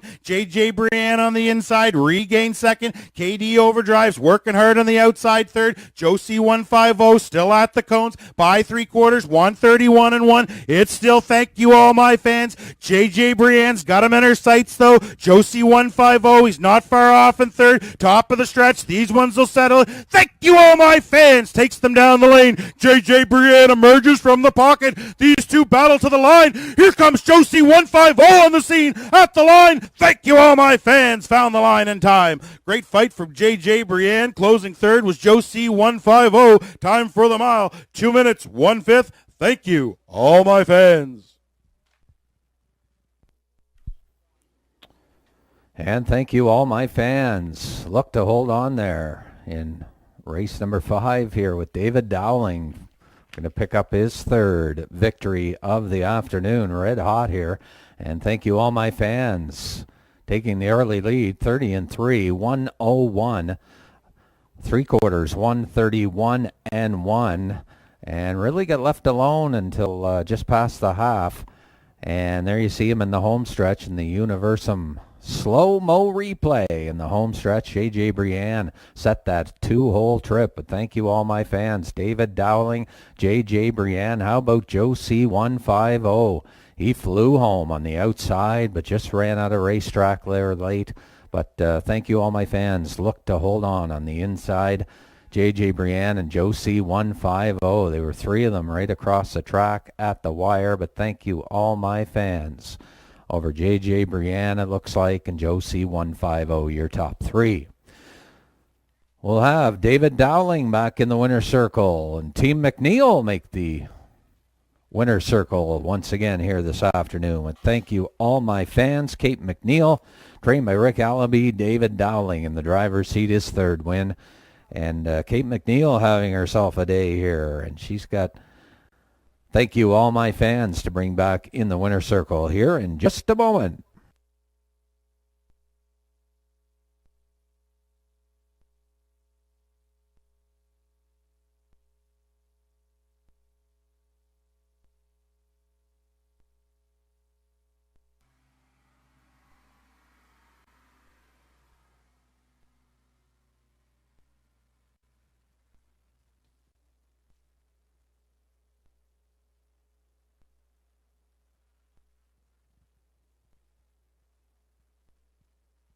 Now making his way back in front of the fans comes the winner of race number 5. It's the 4-entry Thank You, All My Fans. He's a brown gelding, 6 years old, by Baron Biltmore, from the Holmes Hanover mare, Home in a Minute. Owned by Kate McNeil of St. John, New Brunswick, trained by Rick Allaby. Driven to victory by the superstar, Dave Dowling. That's 3 wins on the card for Dave already. Stops the clock today, 2 minutes, 1/5. Last quarter, 29 flat. Thank you, all my fans. Win number 5 on the year, 12 of his career. He scores today in 2 minutes. Thank you, all my fans. Congratulations to the connections, Kate McNeil, Dave Dowling, and Rick Allaby.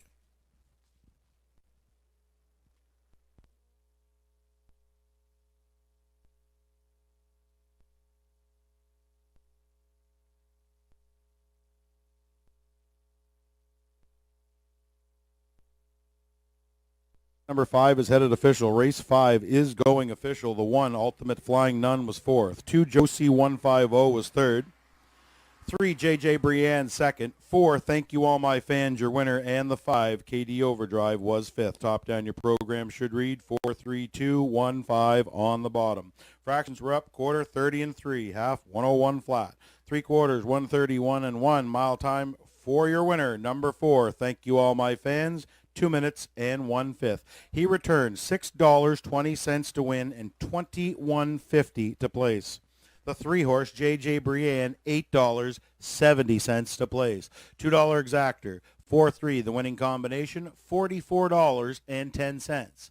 $2 daily double, 4-3 the winning combination, $21 even on your double. And $2 triactor, 4-3-2 is the winning combination in race number 5. $2 triactor returns you $101.90.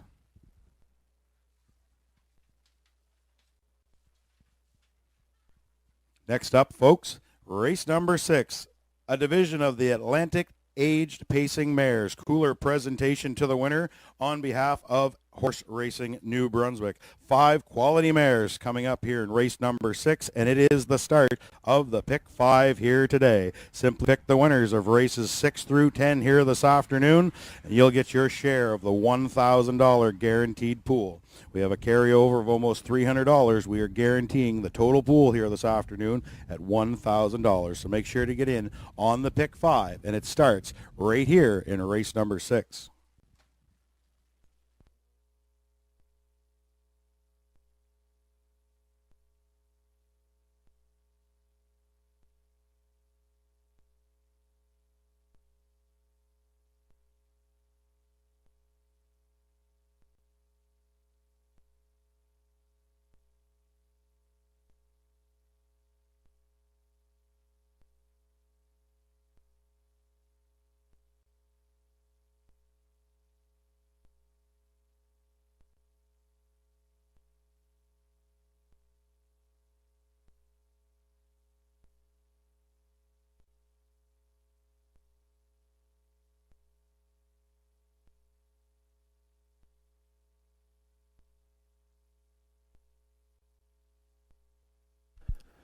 And just a couple more races to get your 50-50 tickets. Guaranteed prize of $100. The draw coming up after race number 8. So get your 50-50 tickets from any parimutuel seller on site here this afternoon at Exhibition Park Raceway.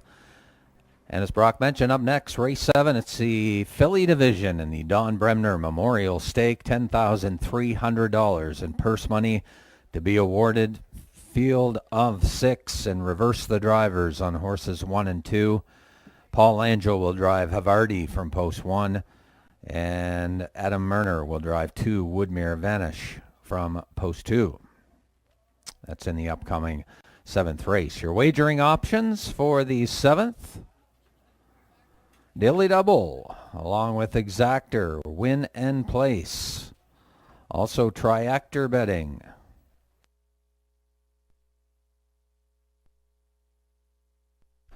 Also, coming up next, race number 6. Excuse me, getting ahead of myself here this afternoon. Race 6, the Atlantic Pacing Mares and Dandy Field coming up, worth almost $5,000 in purse money and a field of 5. They'll be on the track in just a few moments. And daily double wagering, so another shot at a daily double here. Races 6 and 7. Win and Place wagering along with Exactor. And I knew it was the start of the Pick 5, Kurt, coming up. That's and right. Also Triactor wagering. So got a little bit ahead of myself. I think I'm excited about possibility winning the Pick 5 here. Do you got your selections ready? You're running out of time, I do. Scotty. I do. I'm going to get out there in that lineup, I'll tell you. Right on. She's a packed house here today at Exhibition Park Raceway. So a reminder, please wager early if you're on site here at Exhibition Park Raceway, and you can beat the lineups if you have an HPI account. All you have to do is log on to HPI and make your bets right on your mobile device. As we look at our top selections coming up in the 6th race, and Kurt and I both going with number 3, Woodmere Skyroller in the upcoming 6th race, and we'll have a look at the starters of race number 6 in just a few moments. But it's the Atlantic Pacing Mare Series, and almost $5,000 up for grabs in race 6.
And as we wait for the age pacing mares to come out, anybody wondering what the mare's track record is here this afternoon? It belongs to Dirt Track Mama, 155 and 3. 155 and 3, Dirt Track Mama. That's the mare's record here this afternoon. Might be a little chilly to flirt with that here today, but the track is fast, and it is the nicest field of mares we've had here in a long time. So keep that in mind. Mare's track record, 155 and 3, Dirt Track Mama.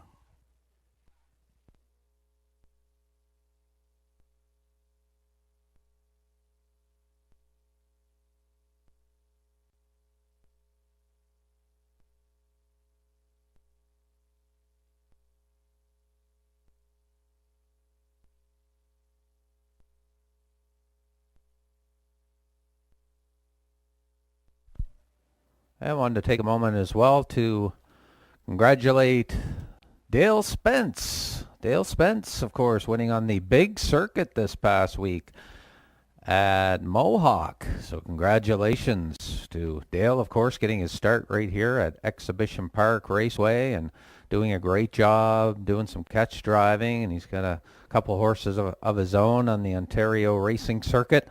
So congratulations to Dale Spence. Captured a big win this past week on the big circuit at Mohawk. So congratulations, Dale.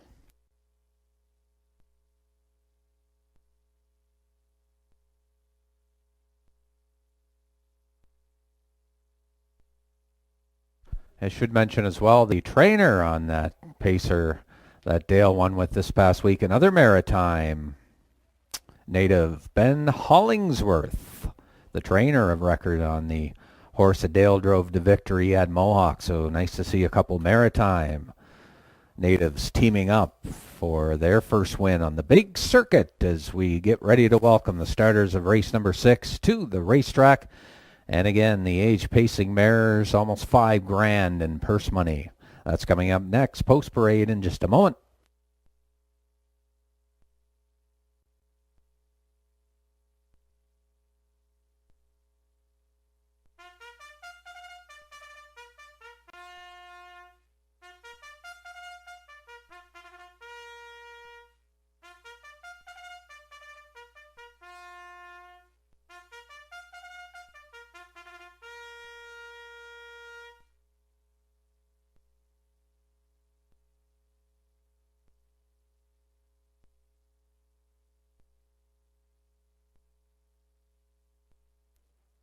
Horses and drivers for race number 1 are now on the racetrack for the post parade. Race 6. Race 6 is the Atlantic Age Pacing Mares for a purse of $4,950. Number 1, Traces of Purple, is being paraded by Kyle Gillis. Driver Gilles Barrio will drive from the rail. Number 1, Traces of Purple.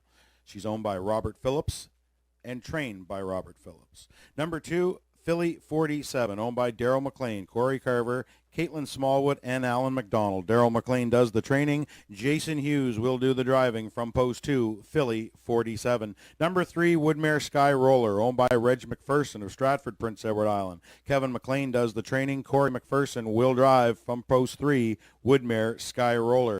Number 4, Ladylike, owned by Debbie Element of Village Green, Prince Edward Island. Colin Johnson does the training.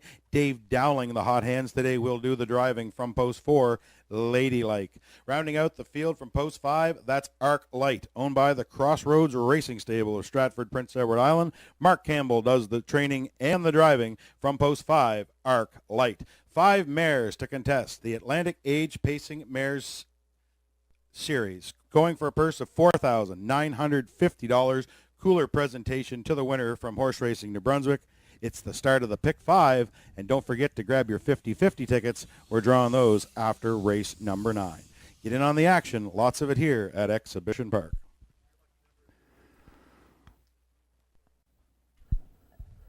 And starters on track for our 6th race of the afternoon, Atlantic Age Pacing Mares Series. Field of 5, and we got some horsepower in here, Scotty, without a doubt. Should be a dandy. And it appears from the early selections that you and I agree on our top 2 picks here, and we both land on Woodmere Sky Roller. And we were just talking a bit off camera about her. Boy, she's a big mare, and she's a sharp looker for sure. The daughter of Rolwa that Harry comes in with back-to-back trips and 53 and change. She was second last time out to Arclight, who's to the outside here this afternoon. Paced a mile 53 and 4 on that occasion. Start before that, she sat the trip, got up for the late victory over Arclight in 153 and 1. So it's like we got another one of those matchups that we were talking about today, like with the filly, with Mystifying and Tobin's Brownie, of course, exactly, Goliath, yep. And Steel Deal. I mean, there's almost another battle going on, yep. Between these two for sure. And I think just the inside post, if Corey McPherson breaks off with her good, I think she's going to give them all they want here in race number 6. Yeah, she's definitely the better choice here at, she's actually second favorite right now at even odds. But just look down your program. Wicked speed. Shows last quarter's 27.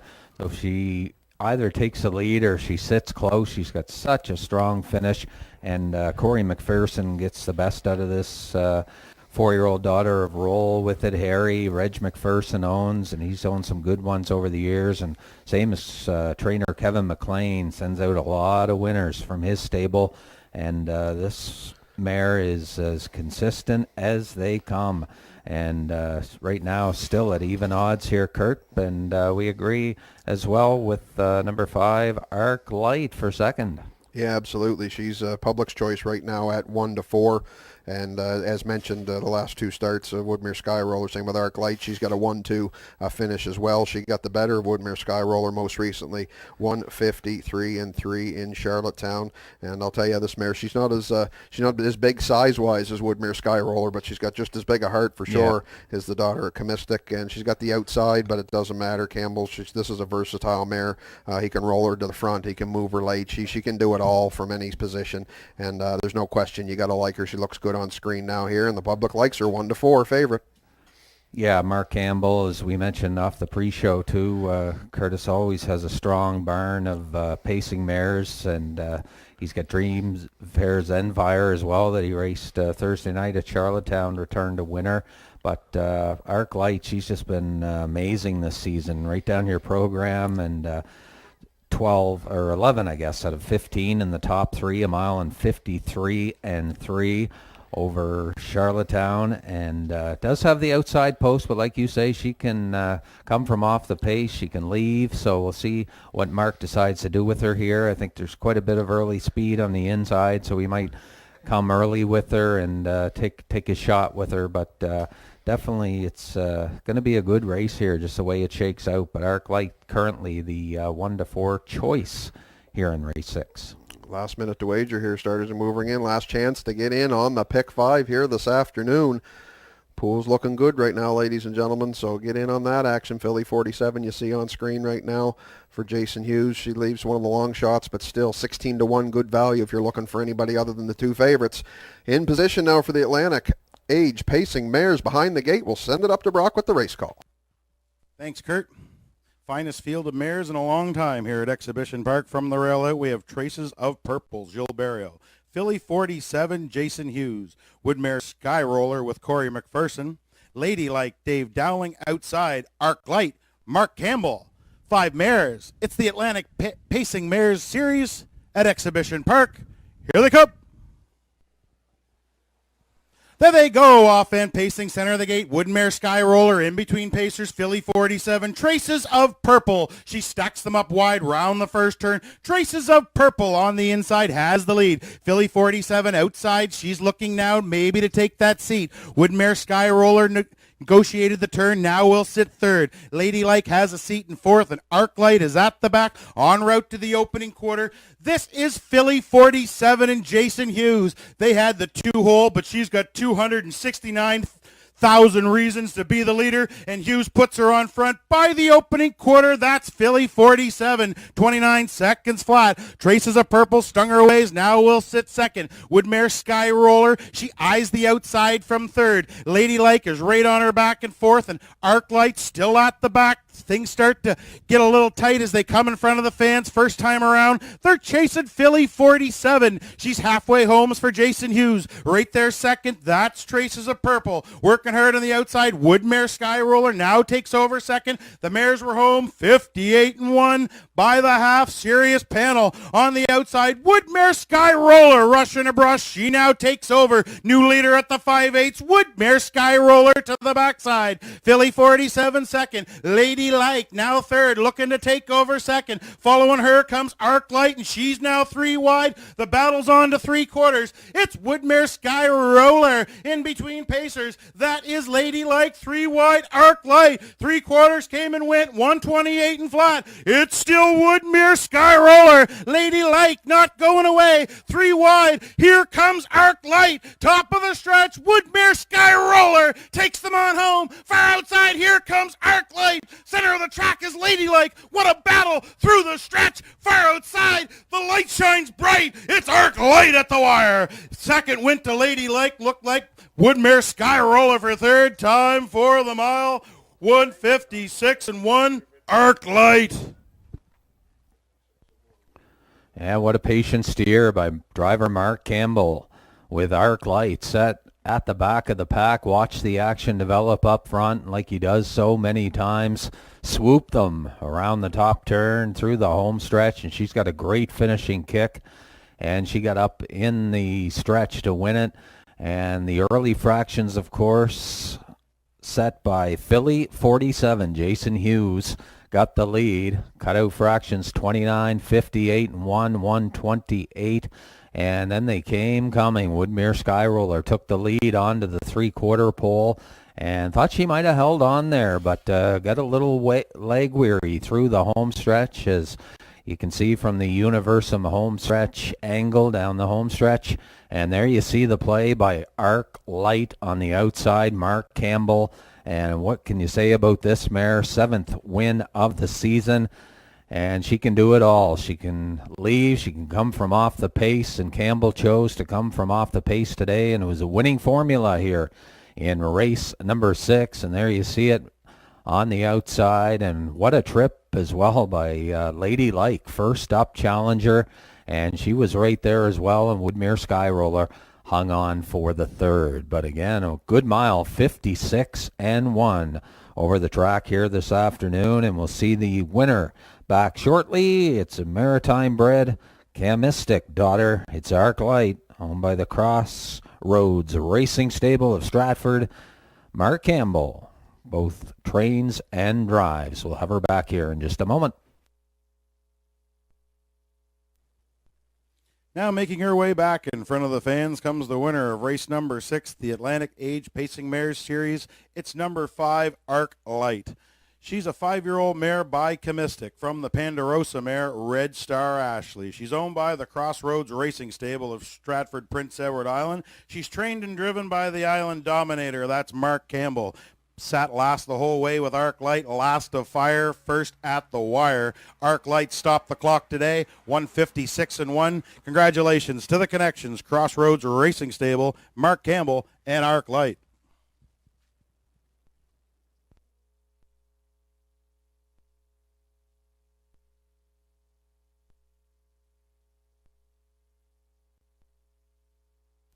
Race number 6, still unofficial. Number 1, Traces of Purple, was 5th. 2, Philly 47, finished 4th. 3, Woodmere Sky Roller, 3rd. 4, Lady Like was 2nd. And 5, Arc Light, your race winner. Top down your program, the exact opposite of the program, 5, 4, 3, 2, 1. Fractions for race number 6, quarter was up 29 flat. Half, 58-1. 3/4, 128 even. Mile time for your winner, number 5, Arc Light, 156-1. Monster last quarter.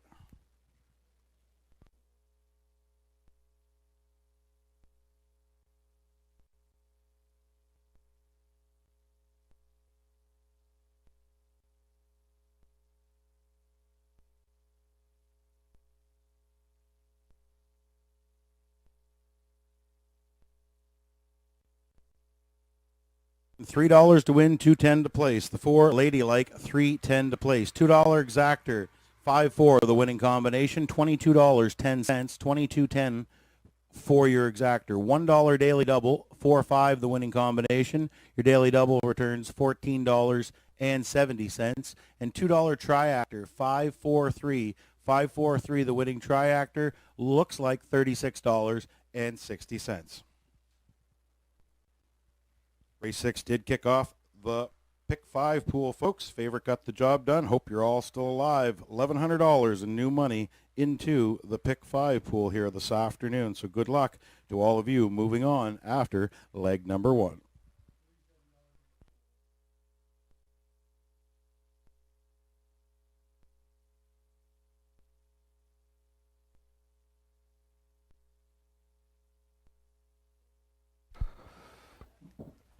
And leg 2 of the Pick 5 coming up. Race number 7. We do have a driver note. And you can reverse the drivers. Paul Langell will drive 1. Havarti from post 1. And Adam Murner will drive 2. Woodmere Vanish from post 2. And this is the Don Bremner Memorial Stake. It's the filly division. Over $10,000 in purse money. Daily double wagering. Another daily double available here for races 7 and 8. Also exactor, win and place, and triactor betting. It's the first division of the Don Bremner Stake for 3-year-old pacing fillies. And they'll be coming on the track in just a few moments. And of course, this race in memory of Don Bremner, who served on many boards here in the province of New Brunswick, had her own stable and farm that she kept active, and it's certainly fitting on the day that we start the New Brunswick Stake Day here at Exhibition Park Raceway with the Breeders' Final. Dawn bred a number of horses, her and Ted, up in Gemsag on their farm. So certainly a fitting day to pay tribute to Don Bremner. And it starts as race number 7 in the filly division. And they'll be leaving the barn area here shortly for post parade. Last chance as well. Hurry in for your 50-50. Drop taking place after race number 8.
Nine minutes to post here on race number 7.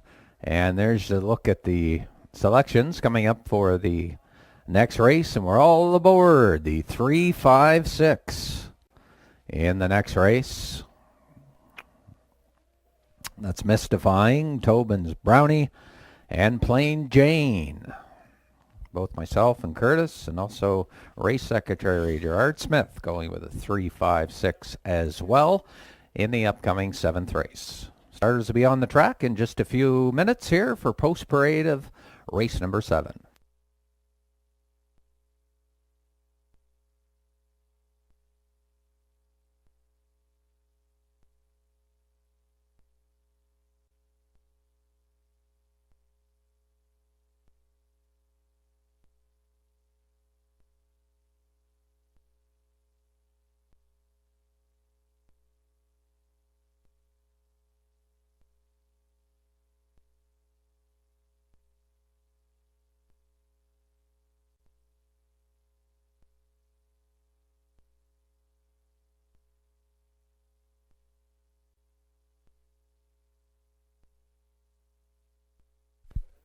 Starters for the 7th getting set to leave the paddock area now for post-parade, the first division of the Don Bremner Memorial Stake. 3-year-old pacing fillies, $10,300 the purse.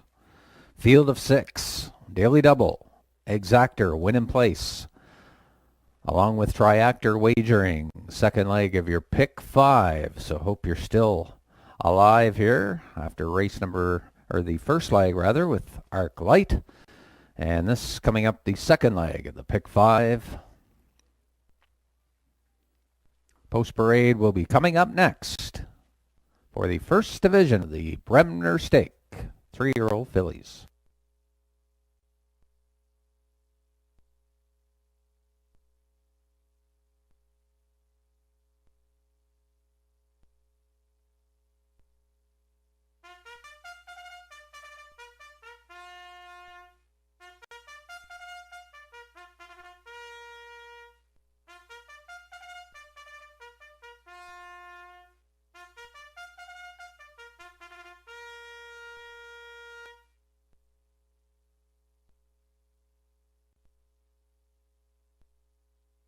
For race number 7, the Don Bremner Memorial Stake for 3-year-old fillies, now on the racetrack for the post parade. Race 7 goes for a purse of $10,300. Number 1, Havarti, owned by Chantel Gillis of Truro, Nova Scotia. Paul Langell does the training. Paul Langell will do the driving of number 1, Havarti. That's a program change. Number 2, Woodmere Vanish, owned by Deb Francis and Wayne McRae. Paul Langell does the training. Adam Murner will be the driver of number 2, Woodmere Vanish. That also a program change. Number 3, Mystifying, owned by Daryl McLean, Gordon McLean, and Stephen Downey. Daryl McLean does the training. Gilles Barrio will do the driving from post 3, Mystifying. Number 4, the free-legged pacer KCK Girlies, owned by James Whalen of Prince Edward Island. Mike McGuigan is the trainer. Corey McPherson does the driving from post 4, KCK Girlies. Number 5, the track record holder Tobin's Brownie, owned by James Quinn, Carl Peterson, Amy Lakey, and Brittany Watts. David Dowling is the trainer and the driver. Tobin's Brownie will be parading at the back. Number 6, Plain Jane, owned by Lee Gavin and Faith Gavin of Tignish, Prince Edward Island. Mark Campbell does the training and the driving from the outside, post 6. That's Plain Jane. 6 fillies to contest race number 7, the filly division of the Don Bremner Memorial Stake. Purse up here is $10,300. Cooler presentation to the winner. Daily Double, Exactor, Triactor, Win Place are your betting features. Don't be left out on race number 7.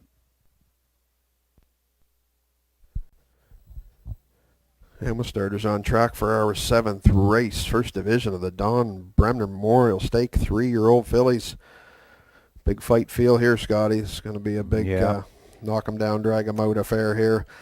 As we were talking earlier in the day about the Goliath and Steel deal, I was talking about them being Ali Frazier, and I figured this would be, with these two fillies, be the female equivalent. I don't know if we'll go with, I guess, Venus against Serena Williams or what we'll do there. But definitely on screen right now is Mystifying, who we see coming in with a great record this year. 8 wins out of her 11 starts. 1 second to her credit, $32,000 in the bank. She comes in, she gets the Magic Man back today. Daryl McLean, trainer and owner, drove her last couple starts. Nice win in Northsider and Stakes Company in 56-3 her last start. But he gets Barrio back here this afternoon. He knows her well, and great post draw. She draws inside of her main rival in Tobin's Brownie.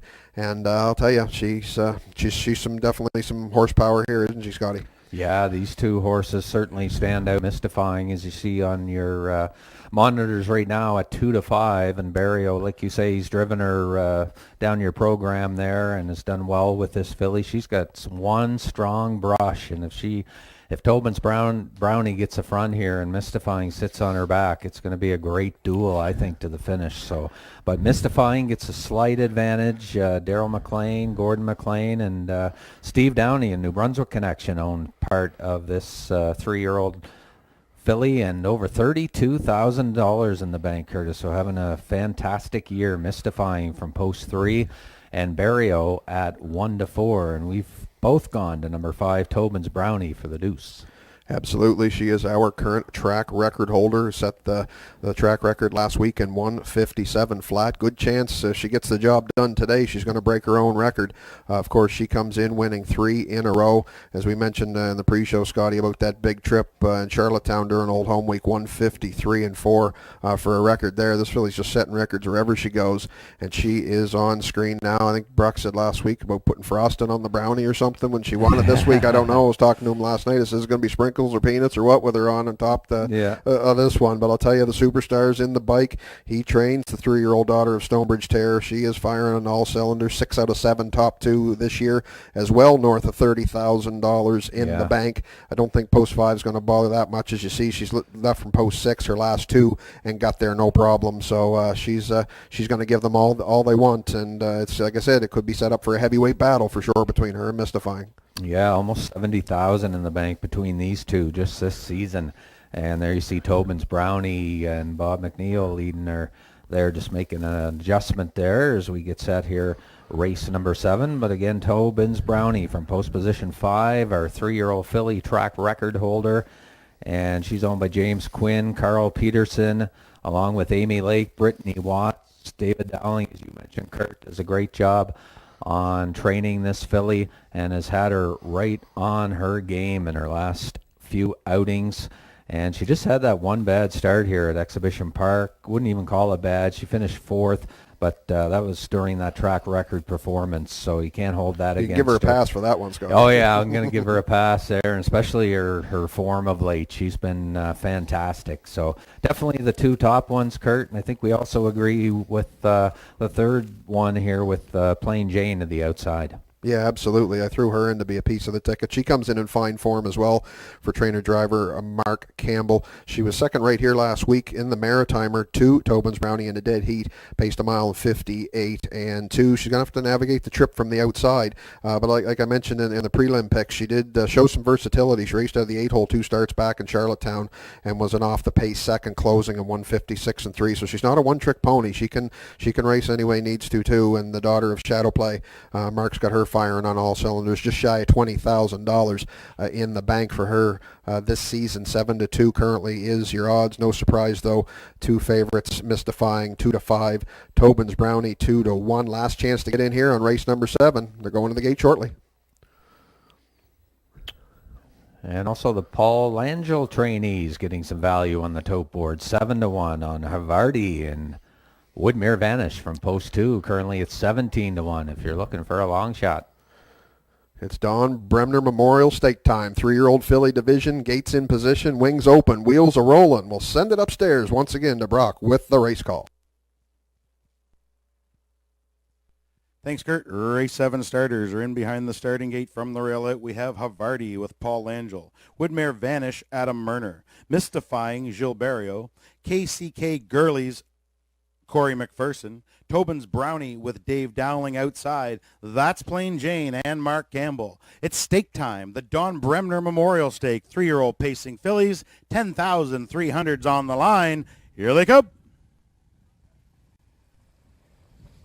There they go, off and pacing. Off stride in the center went Mystifying. That bothered a little bit into the turn. Up from the inside, that's Havarti. Havarti has the lead. Outside, that's her stablemate, Woodmare Vanish. Outside, Tobin's Brownie leaves out. She looks at the 3-hole, but it was just a glance. She's driving on. She's looking for the front. That's Tobin's Brownie and Dowling on the outside, surging for the lead. Havarti's going to take her away. Now will sit second. Woodmare Vanish has things in third. After the early miscue, Mystifying has fourth. Then we find KCK Gurley's, and at the back, that's Plain Jane, but she's on the move by the opening quarter. 29-2, Tobin's Brownie on top. Right there second, Havarti. Inside third, Woodmare Vanish with a brush and a rush on the outside. Here comes KCK Gurley's. Following her is Plain Jane. At the back, Mystifying. Things are start to pick up as they come in front of the fans. That's the track record holding filly, Tobin's Brownie. She's halfway home for David Dowling, 58-1 by the half. KCK Gurley's up to look her in the eye second. Right there getting the trip, that is Havarti. Second over, that's Plain Jane. Following her comes Mystifying on the inside. Woodmare Vanish, no place to race. On down the backside they go. Tobin's Brownie shows the way. Outside, KCK Gurley's not going away. Right there locked up in the box, that's Havarti. Ready to come three wide, Plain Jane. Following her, Mystifying, and at the back is still Woodmare Vanish by 3/4, 128-1. The fractions are in the favor of Tobin's Brownie. Right there in second, Havarti's ready to pop. Here comes Plain Jane, 3 wide, Mystifying, top of the stretch. Tobin's Brownie shows the way home. Havarti's out to take her challenge on her. Havarti maybe takes over. Far outside, here comes Mystifying. Mystifying got up to time for Barrio at the line. It's close for second, could have been any one of three. We'll need a picture. Inquiries underway. Hold all tickets in race number 7.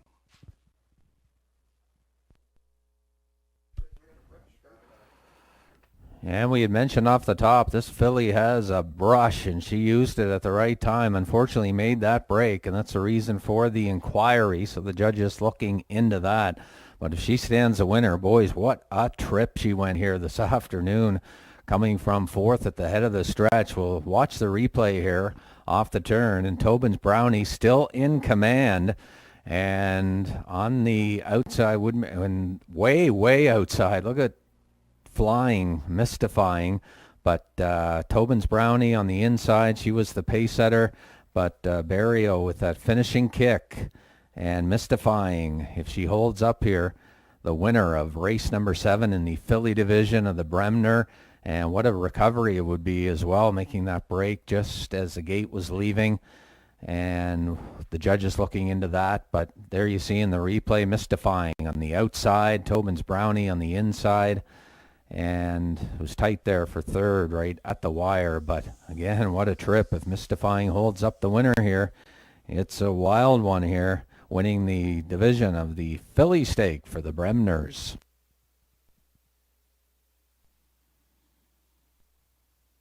Results of the place photo, Plain Jane nosing out Tobin's Brownie for the second. Havarti was fourth. Woodmare Vanish was fifth. KCK Gurley's sixth.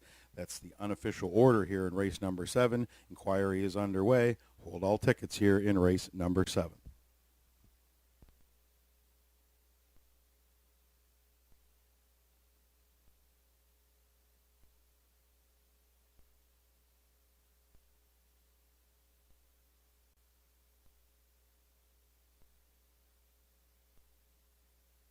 Making her way back in front of the fans comes the unofficial winner of race number 7. It's the 3-entry Mystifying. She's a 3-year-old filly by Source of Pride from the rock and roll Hanover mare Dreaming. She's owned by Daryl McLean, Gord McLean, and Steve Downey. Daryl McLean does the training. Maritime Magic Men got the job done here. Mystifying from off the pace.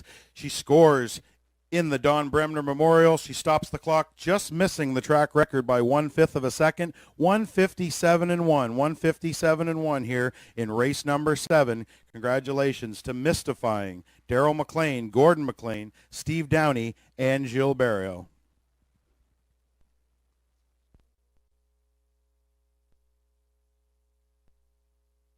Ladies and gentlemen, no violations. No violations. Horse 3, Mystifying, made a little miscue, but no interference. Therefore, she remains as the winner here in race number 7.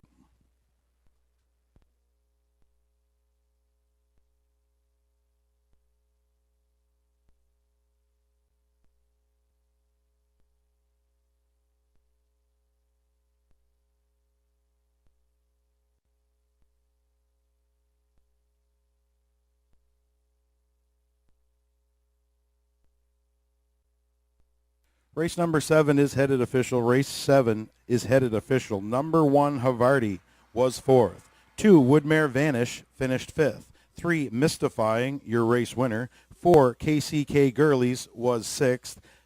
5, Tobin's Brownie, was 3rd. And the 6, Plain Jane, was 2nd. Top down your program should read 451632 on the bottom. Fractions were up. Quarter was up 29-2. Half 58-1. 3/4 128-1. Mile time for your winner. Number 3, Mystifying, 157-1. Missing the track record for 3-year-old fillies by 1/5 of a second.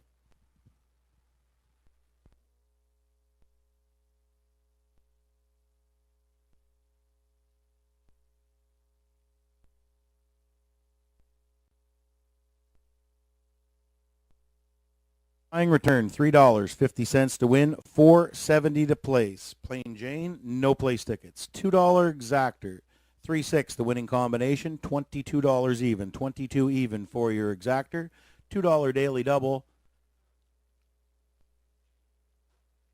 5-3 the winning combination, $3 even on your double, and a $2 triactor. Try pays out on a 3-6-5 combination, 3-6-5 here in race number 7 returns $43.20, $43.20 on the triactor here in race number 7. Next up, folks, is race number 8. We do have a program change in race number 8. Put Mike Downey on the 1 Fall Bliss. Mike Downey on the 1 Fall Bliss here in race number 8. The only other change we have is the same change in race number 11, horse 4, Blood Money. Make the driver Mike Downey as well. Mike Downey on Blood Money in race number 11. They are the only 2 changes left on today's card.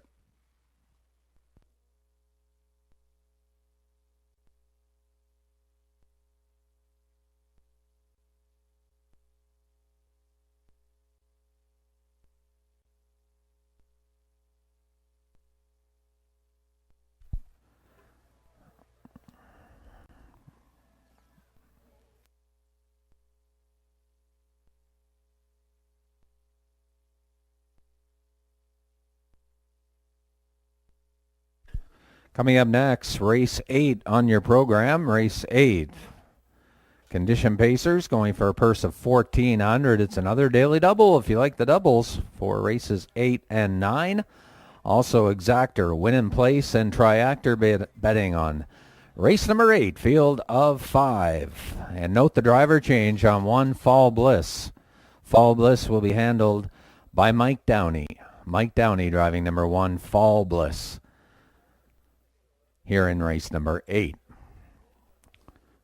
Also, last chance for 50-50 tickets. Your chance to win some extra cash here. And if you're at the wagering windows, pick up your 50-50. They're $5. And we'll have the draw coming up sometime after the 8th race. So hurry in. Second division of the Bremner comes up as race number 9. Race number 9 on your program. And still to come as well, of course, the Rod Gauguin Memorial Pace coming up as race number 11. The finale with the top class pacers going for a purse of $6,000 in the finale this afternoon as race number 11. So loads of action still to come here with race 8 up next. Starters will be leaving the paddock area soon for post parade.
And race 8 will be coming onto the racetrack shortly here. Race 8 featuring Daily Double, Exactor, along with Win and Place and Triactor Betting. 9 minutes now to post, and there are the handicapping selections on your program. And Kurt and I just reversed in our top 2, with myself going with Joe's Beauty, looking to win a couple races in a row, and Kurt's gone with the veteran pacer, Ebb and the Boys, from post position number 2, and it's a wide open field. It's a tough one to pick here in the 8th race coming up, so good luck with your selections. Gerard Smith going with a 3-2-5 combination in the 8th race upcoming.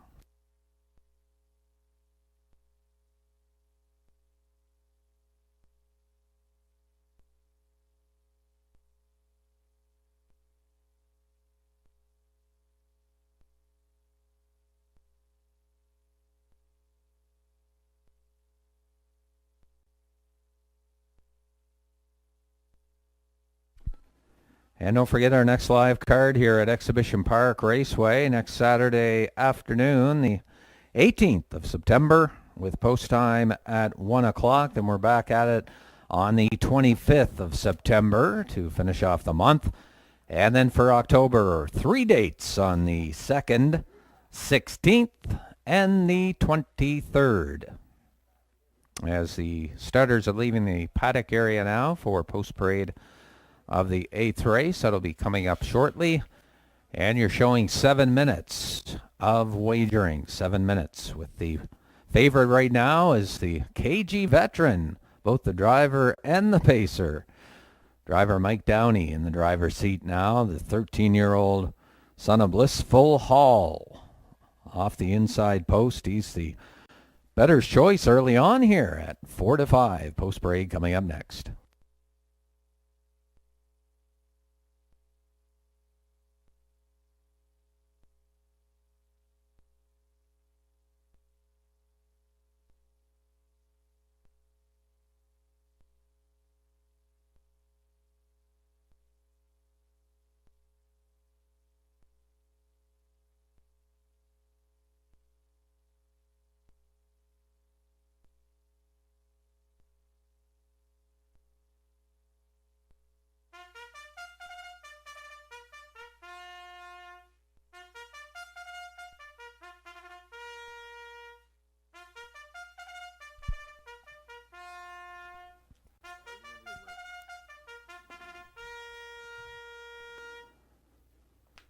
And we welcome to the racetrack the starters of race number 8. Race number 8, daily double wagering for races 8 and 9. Also Win and Place, Exactor, and Triactor. Hopefully you're still alive in the pick 5 wagering as well as we get set for post parade here. And first to appear, the one, Fall Bliss, the 13-year-old gelding, owned by Dr. Mitch Downey of St. John. Ellen Stevenson does the training of the pacer. As noted, Mike Downey will now drive the pacer from post position number 1, Fall Bliss. Next in line, number 2, Ebb and the Boys. Gilles Barrio gets the driving assignment this afternoon for owner-trainer Doug Beckwith. Ebb and the Boys in post 2. Next in line, the 3, Joe's Beauty, Steve Downey of Quispam. The owner, Steve Mason, the registered trainer and driver on 3, Joe's Beauty. 4 is Brandon's Glory. Mark Campbell gets the catch driving assignment. Tommy Gunn owns and trains. Then the outside pacer this afternoon here in the 8th is Pickpocket Princess. She's owned and trained by Wayne Hubbard. Catch driving assignment this afternoon to Jason Hughes. Field of 5 here in race number 8, Win and Place, Exactor, along with Daily Double Wagering and Triactor. Also another leg of your pick 5, and good luck if you're still alive. And we'll have a look at the starters here in just a sec.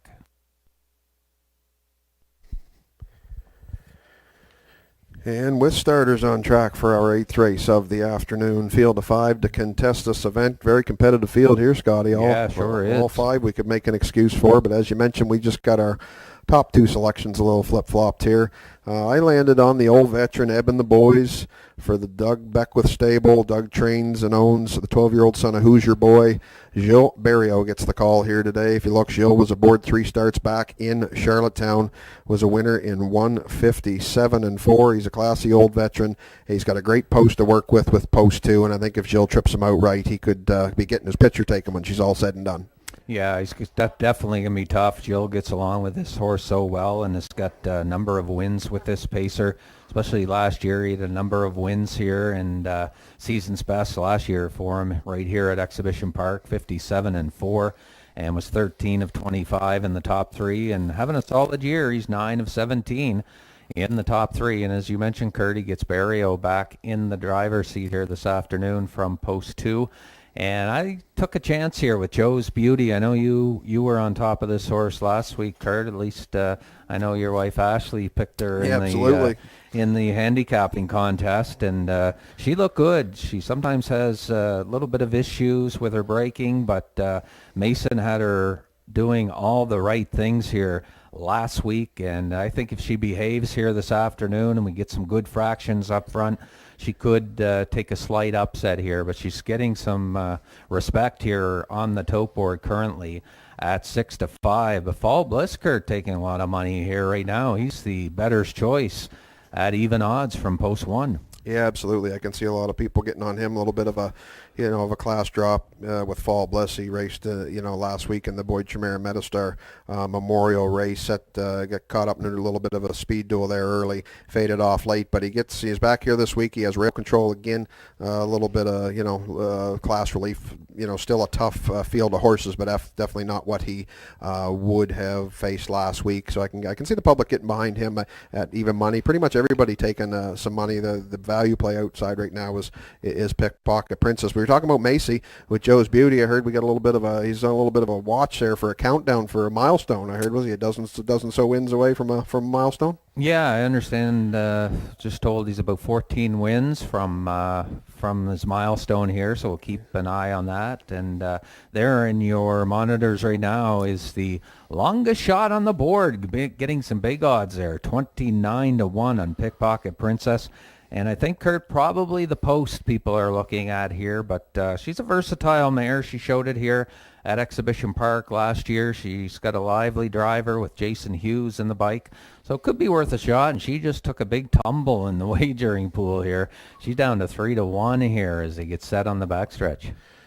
Yeah, some late money coming in. Well bet board here. If you look at it, a couple of 8-5s, couple of 7-2s, and 3-1. Very well spread out money here on our 8th race competitive field. Last chance to wager. Starters are assembling, and we will send it upstairs to Brock once again with the race call. Race number 8.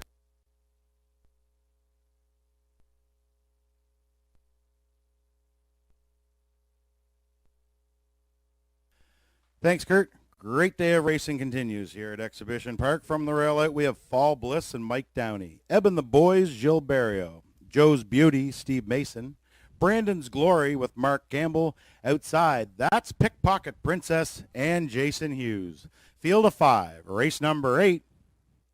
Gates at the top of the stretch. Here they come.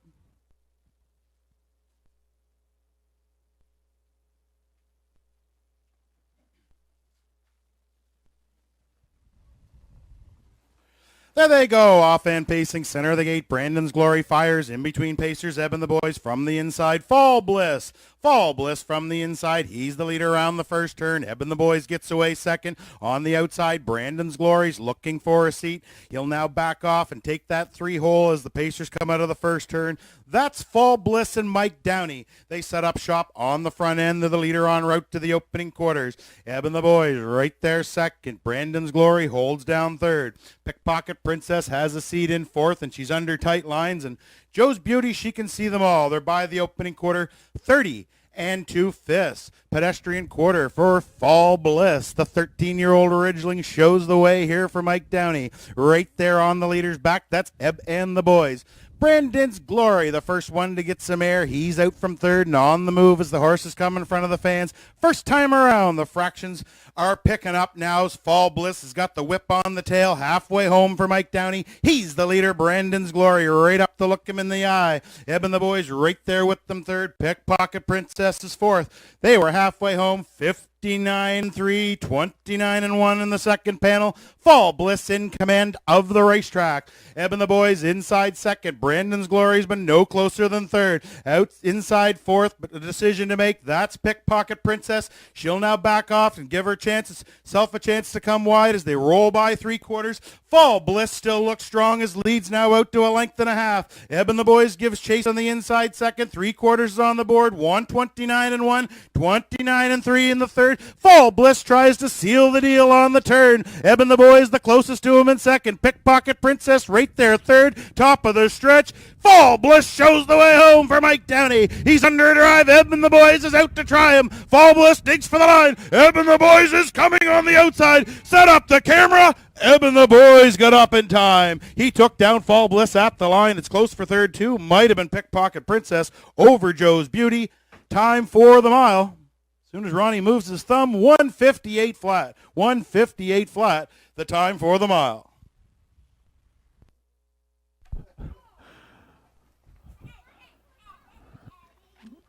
And what a gallant effort from the pace setter, Fall Bliss. But Ebb and the boys got that perfect pocket trip, and Curtis and I discussed it there in the pre-race. Ebb and the boys, Barrio, they're a lethal combination here, and he got the perfect trip there. You see them coming off the turn, and Fall Bliss did all the work off the front, but Barrio in the two-hole plucks them through the home stretch, and Ebb and the boys up on the outside to get it in the home stretch as you see them off the turn, and Fall Bliss cutting the fractions 30-2, actually stepped it up the second quarter in 29-1 the second quarter, 59-3 at the half, 129-1, stepped it up again, 29-3 in the third panel.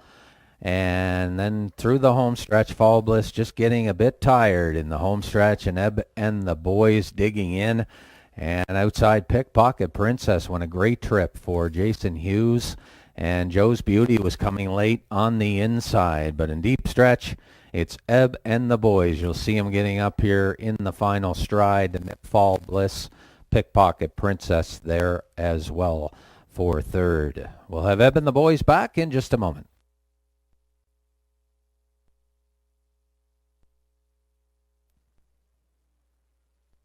Now making his way back in front of the fans comes the winner of race number 8. It's the 2-entry Ebb and the Boys. He's a black gelding, 12 years old, by Who's Your Boy? From the Jate Lobel mare, Miss Breeze Maker. He's owned by Doug Beckwith of 2nd North River, New Brunswick. Doug does the training. Jill Barrio's in the sulky here this afternoon. All you had to know was Barrio today with the Beckwith entries. Nothing but winners on the trailer going back to 2nd North River. Ebb and the Boys scores here today.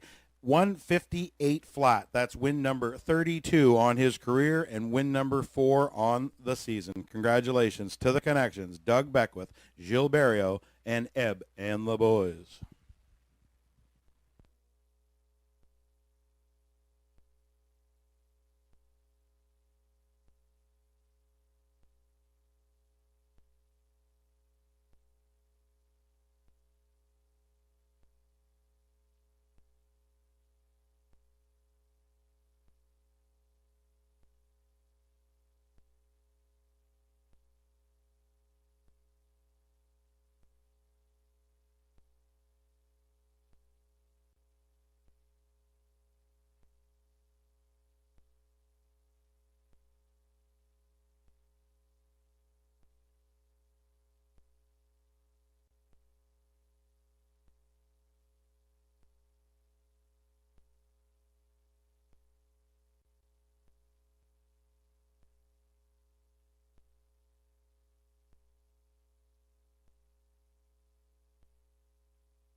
Race number 8 is headed official. Race 8 is going official. The 1 Fall Bliss was second. 2 Ebb and the Boys, your race winner. 3 Joe's Beauty was fourth. 4, Brandon's Glory, finished 5th, and the 5, Pickpocket Princess, was 3rd. 2, 1, 4, 5, 3 on the bottom. That's your top down here in race number 8. Quarter was up 30 and 2, half 59 and 3. 3 quarters 129 and 1. Mile time for your winner, number 2, Eben the Boys, 158 flat.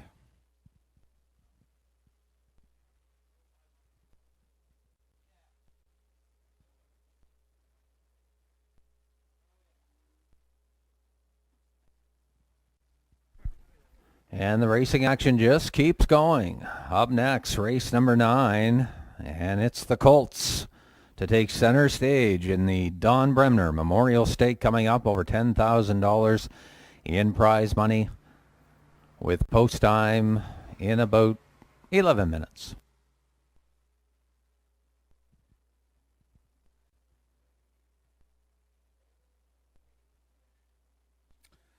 Just waiting for your parimutuel payouts here from race number 8. As soon as we get those, we will hand them along to you here for race number 8.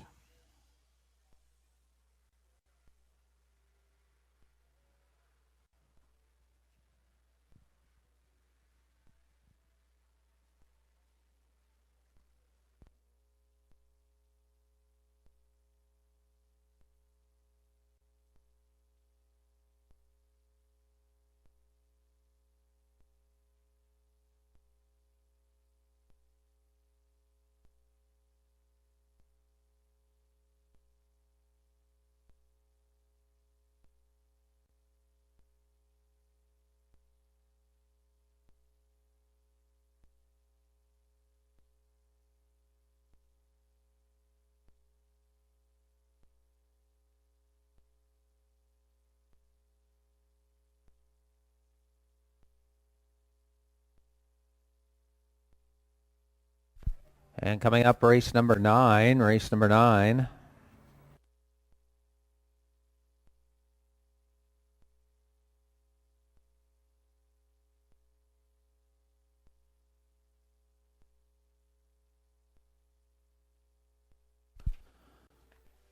And the 50-50 draw will be after race number 9, so still a chance to get in where you buy your parimutuel tickets, pick up a 50-50.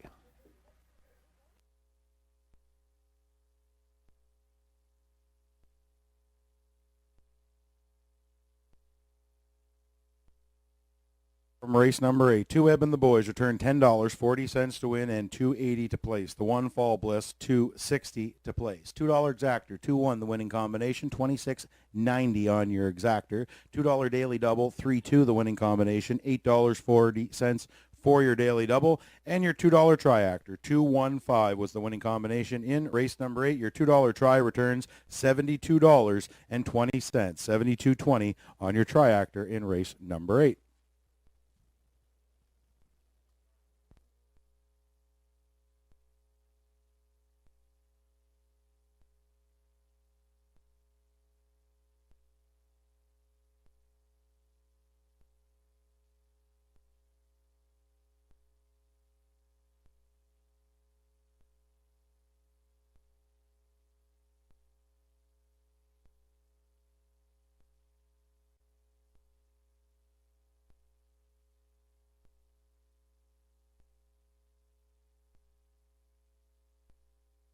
John Davidson to the paddock right away, please. Johnny D, you're needing it in the paddock right away.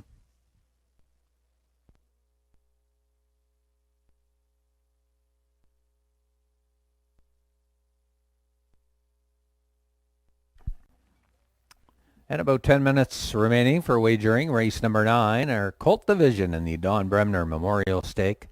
Over $10,000. Field of 7. Lots of choices here.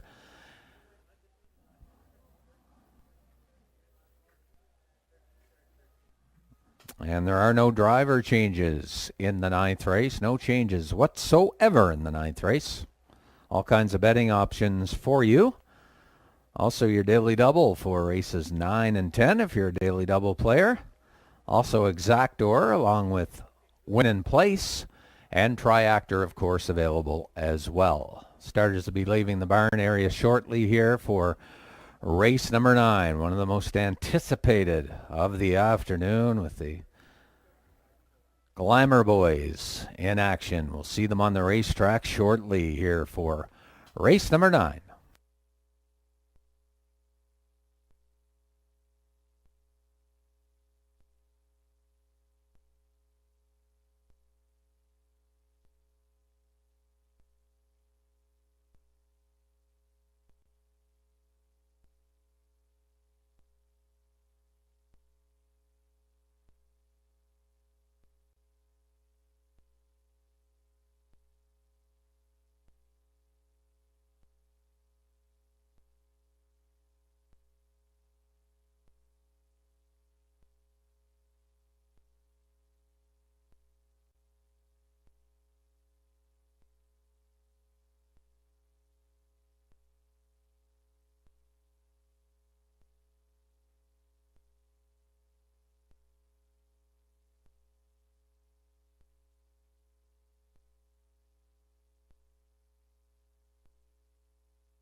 And there's the handicapping selections for the upcoming 9th race. And Kurt and I reversed in our choices, but all over Elliot Moose for the show spot. And we'll take a look at the starters shortly as soon as they get on the racetrack here for race number 9, the 3-year-old colt division in the Don Bremner Memorial Stake.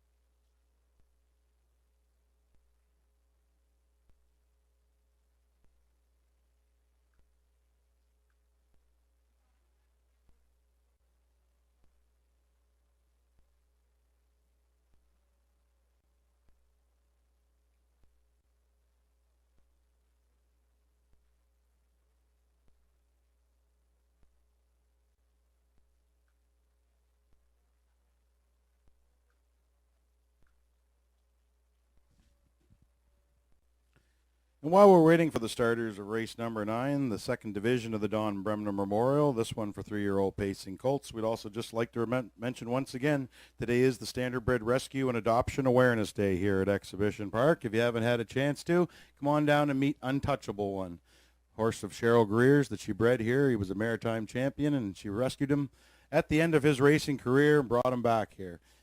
We'd like to send out a thank you today to Cheryl Greer, Sandra Nason-Sewell, Courtney McKay, and Tracy Norwood for all the hard work they put into this day and bringing Untouchable One here to the track so he could be with the fans. So if you haven't already, come up and touch Untouchable One. Like I said before, Untouchable One, he is the touchable one here this afternoon at Exhibition Park. Nice horse. Come up and meet him, folks.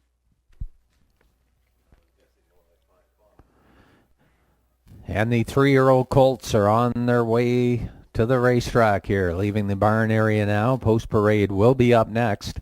Down to 5 minutes. Field of 7.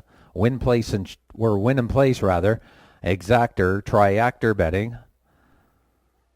And your daily double for races 9 and 10. So field of 7. They'll be on the track for Post Parade in just a moment.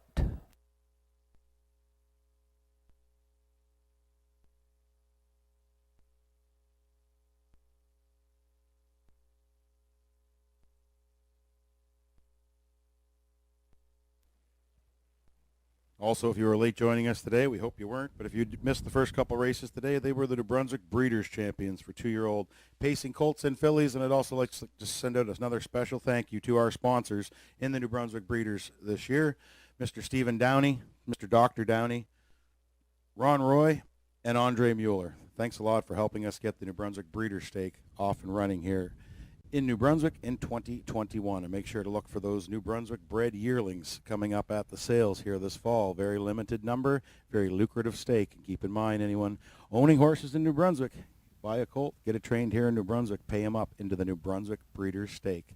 Big money coming up over the next couple seasons. Starters for race number 9 are now on track. It's the filly division of the Don Bremner Memorial Stake. Number 1, Pictonian.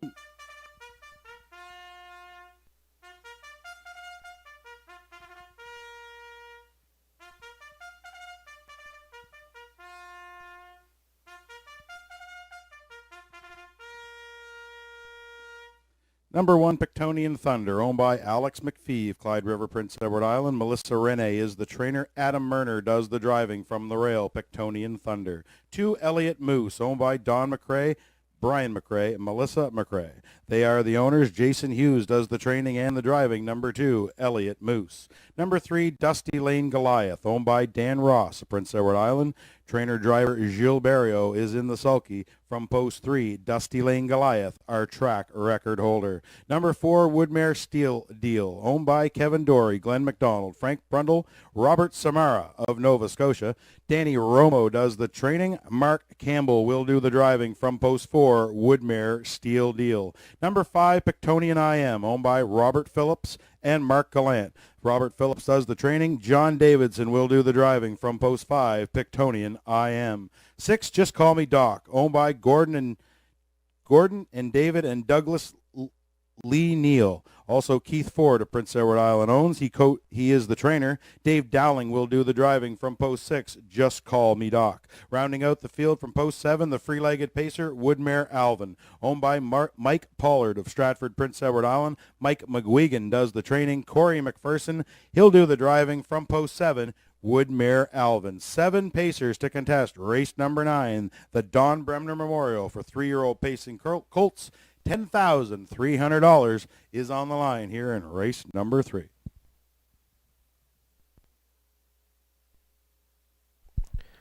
And with starters on track for race number 9, the second division of the Don Bremner Memorial Stake, 3-year-old colt division. And no surprise, Scotty, with our picks. You and I kind of been flip-flopping all day, but of course these are the two main focuses of for sure for most of the public. And watching, I've been saying all week long, right from the preliminary, that it's like an Ali Frazier thing with these two, and it will be again today. Of course, the count is at 3 for Goliath, 2 for Steel Deal, just this season in head-to-head matchups.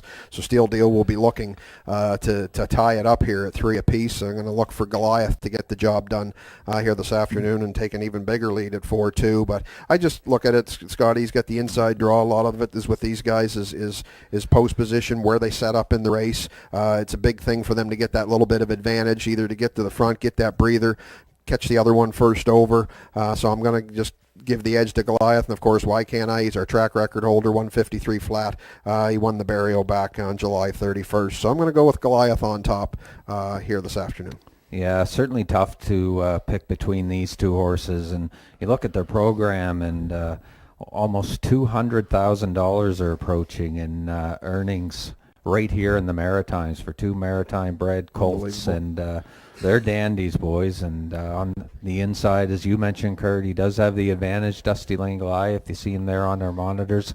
Track record holder at Exhibition Park Raceway, 153. And he did it, I guess, 5 starts back there.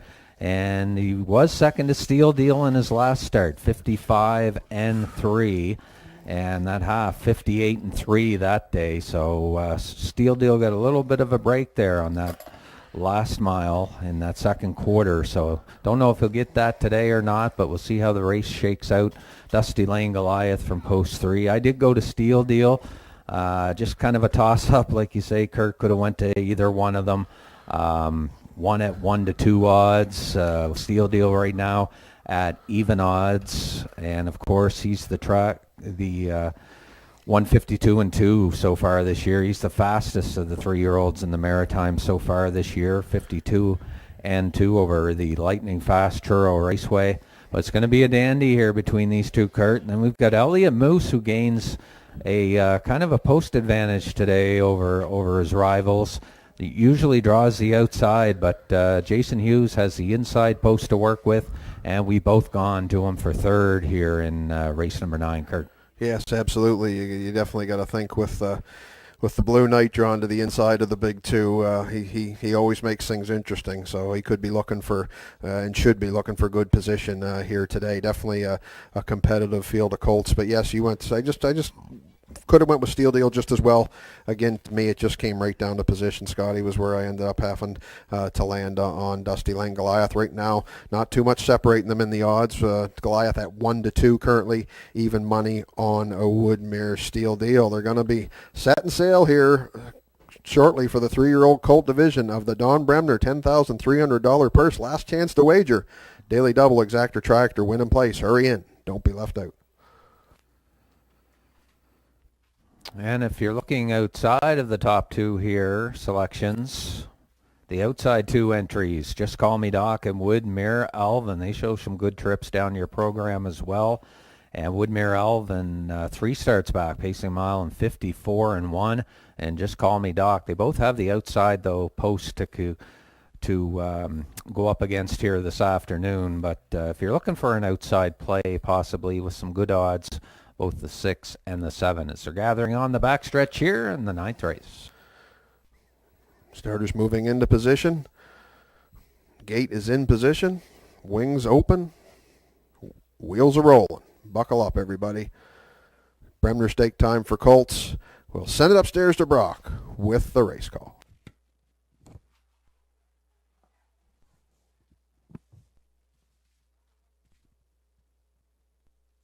Thanks, Kurt. Starters for race number 9. The Don Bremner Memorial for 3-year-old pacing colts are on the turn. From the rail out we have Pictonian Thunder and Adam Murner. Elliott Moose, Jason Hughes. Dusty Lane Goliath was Gilles Barrio. Woodmere Steel Deal, Mark Campbell. Pictonian I Am with John Davidson. Just Call Me Doc, Dave Dowling. Way Wide, the Free-Legged Pacer, Woodmere Alvin. And Corey McPherson. Field of 7. Everybody's got their nose on the gate. Stake time at Exhibition Park. Here they come. There they go, off-hand pacing, Dusty Lane Goliath, 3 wide off the gate, Elliott Moose in between pacers from the rail, Pictonian Thunder into the first turn, Pictonian Thunder inside has the lead, outside Elliott Moose looking for the front, Dusty Lane Goliath still wide in third, he's got a decision to make as the horses come out of the first turn, that's Pictonian Thunder on top, Elliott Moose sitting there in second, Dusty Lane Goliath, he doesn't like the 3-hole, he wants the front, he's up and driving for Barrio, but that plan might not work, they're by the opening quarter. 28-1, Pictonian Thunder throwing down with the track record holder, Dusty Lane Goliath. He now muscles his way to the front for Barrio. Pictonian Thunder took him almost 3/8 of a mile. Right there, third, that's Elliott Moose. On the move and underway from fourth, here comes Woodmere Steel Deal. The fractions are fast as they come in front of the fans. First time around, it's Dusty Lane Goliath, 3-year-old son of Steelhead Hanover. He is halfway home for Mr. Barrio. Cutthroat, 55-4 by the half for Dusty Lane Goliath. Up and at him on the outside comes Woodmere Steel Deal. Pictonian Thunder right there third. Elliott Moose needs off the cones from fourth. Here comes Just Call Me Doc in 5. Then Pictonian I Am and off stride at the back went Woodmere Alvin on to 3/4. Dusty Lane Goliath. Woodmere Steel Deal is there second. 3/4 is up on the board. 125-1. Track record holder on top, Dusty Lane Goliath. But here comes Woodmere Steel Deal. These two quality colts will settle it in the lane. Top of the stretch. Woodmere Steel Deal outside. He battles on with Dusty Lane Goliath. They're in deep stretch. The king has reclaimed his crown. It's Woodmere Steel Deal in the Bremner. Second went to Dusty Lane Goliath. Pictonian Thunder grabbed third. Time for the mile. Check the clock. 154 flat.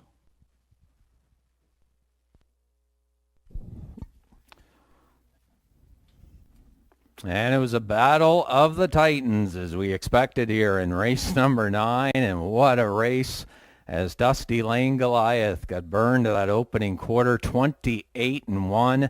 He grabbed the lead and was over the half and 55-4. 3/4, 125-1. Steel Deal came first up on the outside and just wore him down here in the home stretch. and Woodmere Steel Deal. That's back-to-back victories, and head-to-head they're now tied 3 apiece. The Battle of the Titans here this afternoon, and Woodmere Steel Deal has the leg up this afternoon for Mark Campbell, winning the Colt division of the Bremner here this afternoon. And what a race. These two going head-to-head, and Woodmere Steel Deal, as you can see in the Universum home stretch replay, getting up in the final stride to win over Dusty Lane Goliath. And what a race. And we'll have Woodmere Steel Deal back in the winner's circle in just a few moments here. The Colt winner in the Don Bremner Memorial Stake.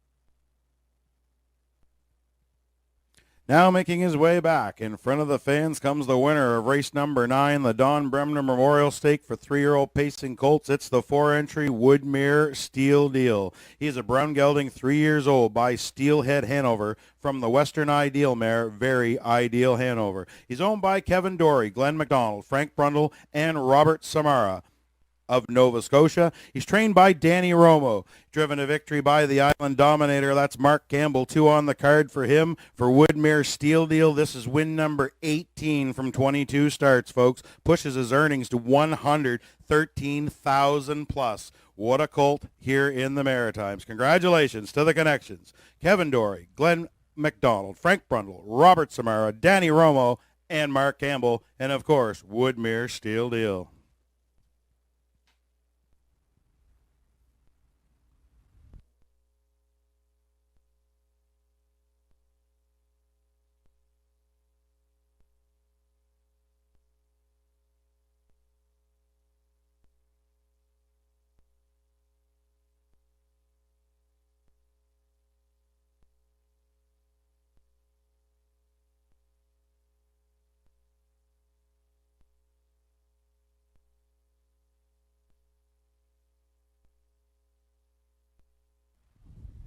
Also, ladies and gentlemen, Mark Campbell did select our winning 50-50 name here this afternoon. I'll pass you that along with the prize in just a second's time.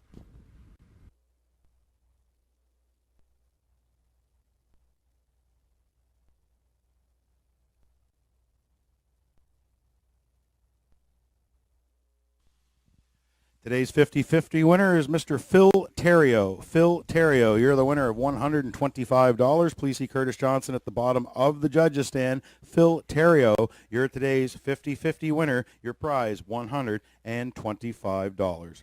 Race number 9 is official. Race number 9 now official. Pictonian Thunder was third. 2 Elliott Moose was fourth. 3 Dusty Lane Goliath second. 4 Woodmere Steel Deal was the winner. 5 Pictonian IM sixth. 6 Just Call Me Doc was fifth, and the 7 Woodmere Alvin finished seventh. Top down your program should read 342-165-7 on the bottom. Fractions were up. Quarter 28-1, half 55-4, 3 quarters 125-1. Mile time for your winner, number 4 Woodmere Steel Deal, 154 flat. He returned 290 to win, 320 to place. The 3 Dusty Lane Goliath, 210 to place. $2 exactor, 4-3 the winning combination, $7.70. $2 daily double. Looks like 2-4 the winning combination, $17.50. And a $2 triactor, 4-3-1. 4-3-1's the winner here in race number 9. Your try returns $21.20. 2 live races left on the program here this afternoon, folks. Don't forget race number 11, the Rod Gogan Memorial, going for a purse of $6,000. Some of the nicest horse flesh to be at Exhibition Park in many years, competing in race number 11, the Rod Gogan Memorial. That feature comes up in race number 11 today. Only one change remaining on the card. That comes up in race number 11. Horse 4, Blood Money, make the driver Mike Downey. Mike Downey's driving Blood Money today in race number 11.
And coming up next, our 10th race of the afternoon, going for a purse of $1,600, field of 5. Late daily double wagering available on races 10 and 11.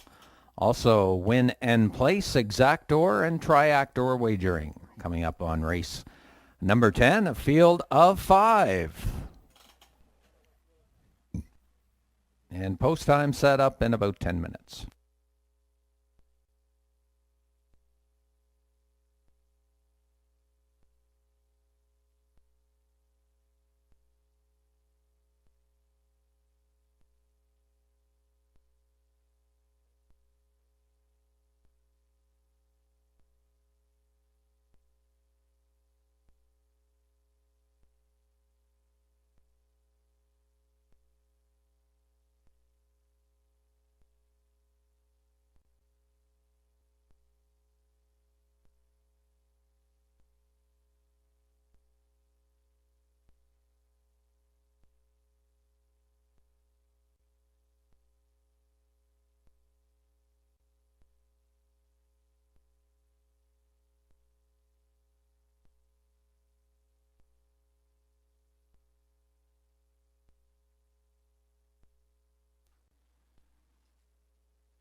While we're waiting for the starters of race number 10 to make their way through the yard, folks, don't forget, the action doesn't end here today.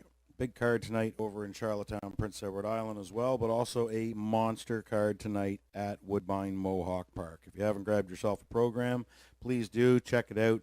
13 exciting dashes. They're starting a little early tonight at 7:30. All of you that like to get in on the early pick 5, avoid the horror of being shut out. Make sure you get in early on the pick 5. Also, huge stakes tonight. They have the Peaceful Way, Champlain for 2-year-olds. By the way, little tip for you in there, blah, blah, blah. We also have the North American Cup going for a purse of $1 million tonight. And when it's all said and done, the 13th and final dash tonight, if you don't like picking 9 or 10 horses, how about 12? There's a dozen of them in the 13th tonight, and there's $300,000 in the high 5 carryover. That means $300,000 will be added into the pool tonight on top of what else is going to be bet. So if you haven't had enough fun here this afternoon, make sure you check out the races tonight, Woodbine Mohawk Park. Like I said, big stakes all night. Huge race, the North American Cup, and even after that, the huge high 5 giveaway. So make sure you check out Woodbine Mohawk Park tonight. And the starters getting set for post parade here in race number 10. It's coming up next. Again, daily double, exactor, along with win and place and triactor wagering on the 10th race. Post parade is up next.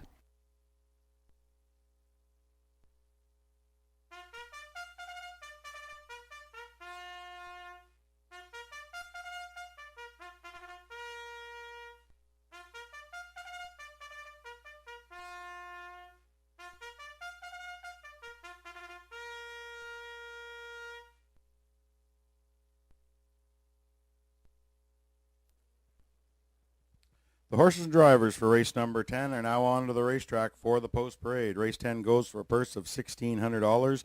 Daily double, exactor, triactor, win place are your betting features. Number 1, Bugger Max, owned by Gordon White of St. John, Dale Orr of St. John. Gordon does the training. Mark Haig will do the driving from the rail. Bugger Max.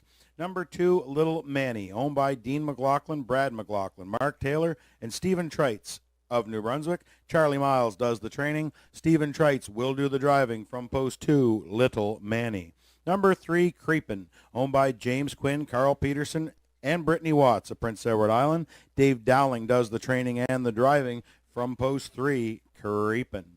Number 4, Rusty Riley, owned by Chantel Gillis, Dana Ghetto of Nova Scotia. Paul Langell is the trainer-driver from post 4, Rusty Riley. Rounding out the field from post 5, that's Emperor, owned by Jeff Lewis of Moncton, New Brunswick. Jeff does the training. He will do the driving outside 5. That's Emperor. Field of 5 to contest race number 10, going for a purse of $1,600. Exactor, triactor, win place are your betting features. Don't forget about the daily double. Don't be left out here on race number 10.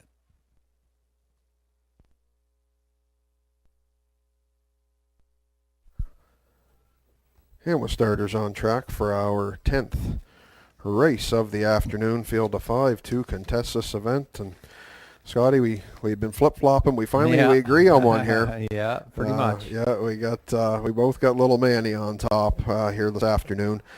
He comes off of a fifth place most recently last week in the Boyd Tremere Metastar Memorial. In that race, a little bit of confusion past the half. He ended up breaking, which took him out of it. So you can, give him a mulligan on that one, throw that line away. Before that, he's been racing some mighty fine horses. And to see where his last victory was, it was right here at EPR on August the 6th. He was a wire-to-wire winner in 1:57.4. He's got 4 wins to his credit this year out of 18 starts for trainer Charlie Miles, owner Dean McLaughlin, Brad McLaughlin, Mark Taylor, and Stephen Trites. Stephen's above the wheels, as you can see there on screen, and will look nice post to work with post 2. I think if Stephen gets him away good, I think good chance for little Manny to get the job done here this afternoon. Yeah, I think Steve will try to get a good start with this fella, and last time he won here at Exhibition Park, went right off the front. Did get stung a little bit to that quarter, but not bad, 29-3, and easy winner on that day in 57-4. And like you say, Curtis, you can throw that last line out, so definitely little Manny here, and D. McLaughlin, Brad McLaughlin, Mark Taylor, Stephen Trites co-owns. Charlie Miles does the training on this pacer, and he's looking for win number 5, and he's kind of the co-favorite right now, just slightly ahead of number 3, but little Manny right now at 4-5. Yes, co-favorite with Creepin, who was my second selection. I believe it was yours as well, yes. Scott. And how can you not like Creepin? He's 2 for 2 at EPR this year. 2 of his 3 wins are right here, and the most recent was right here last week. He was a going-away winner by 3 lengths in 1:58.2. The impressive one was back on July the 31st here at Exhibition Park. He wired the field in 1:55.2 on that occasion. So you definitely know he likes the track. Dowling's got the hot hand here this afternoon as well, with some wins under his belt. He'll be looking to get one back. He can bust out of there. You look at his lines. He's sitting no worse than second of the quarter, and about his last half dozen starts with some pretty speedy fractions. So I think even with little Manny breaks, I think this fellow's going to be right on his tail. And there's no question if anybody going to get the better of little Manny, definitely this is one of the top contenders. Yeah, he's 13-23 in the top 3 so far this year, and has that big win over in Charlottetown, 54-4. He loves the front end. And David Dowling, red hot on the afternoon. He's got 3 winners already, looking for his 4th. And Creepin has post position number 3, and I think too, Curtis, he'll be looking for the lead here, so it could make for some interesting racing early on. But Creeping right now still at 4-5. Had to give some love to Emperor for sure. Throw him in to round out the top 3 here. He's 20-1 on the board. Good value right now for Jeff Lewis. We talk about him each and every week, Scotty, and he's been really good for Jeff this year. 12 times out of 19 top 3. Winner in Summerside earlier this year, 1:54.2. Comes to play every week, the son of Ponder does. He gets a check every time you send him behind the gate. Jeff will have to work out a trip from his charge from the outside post 5, so I think we'll probably see a little bit of a wait-and-see approach. But who knows, we get some speedy fractions up front. Like I said, he's going to be no worse than 5th, so from there, I'd put him in to round out the try. Well, if anybody tries to steal a breather, I'll tell you this horse will be coming, because Jeff will be on the move right-handing early. Yeah. So this horse could make it interesting. But, man, he's been a good horse for Jeff so far, since he's arrived here at Exhibition Park. Had a good year last year, and that big win in Summerside, 54-2, only second and 2/5 off his lifetime best. So he's been red hot. He's got some pretty good odds here, 22-1 right now. 25-1 now if you want to throw them in your ticket. But like I say, if they get some fast fractions up front, watch for Jeff to make an early move and press the early action in here in race 10 as they get set on the backstretch here in race number 10. Last chance to wager, daily double, exactor, tractor, win and place your betting features. Starters are assembling on the backstretch. Last chance to wager. And another shot of number 4, Rusty Riley from the Paul Angel stable. Also very consistent down your card. 2 starts back. Actually, the 2nd, 3rd, and 4th start back, all in the 54 range. So this horse has some speed as well. Could be an outside shot for Paul Angel from post 4 as they get set on the backside. Starters moving in for race number 10, assembling on the backstretch. Gate is in position. Wings open, wheels are rolling. Send it upstairs once again to Brock for the race call. Race number 10. Thanks, Kurt, and good luck to anybody live in the pick 5 as we wrap it up here in race number 10. Starters for race number 10 are behind the starting gate and on the turn. From the rail out, Bugger Max with Mark Egg. Little Manny, Stephen Trites. Creepin' with Dave Dowling. Rusty Riley, Paul Langell. Outside, that's Emperor and Jeff Lewis. It's a field of 5. Race number 10 at Exhibition Park. Gates at the top of the stretch. Here they come.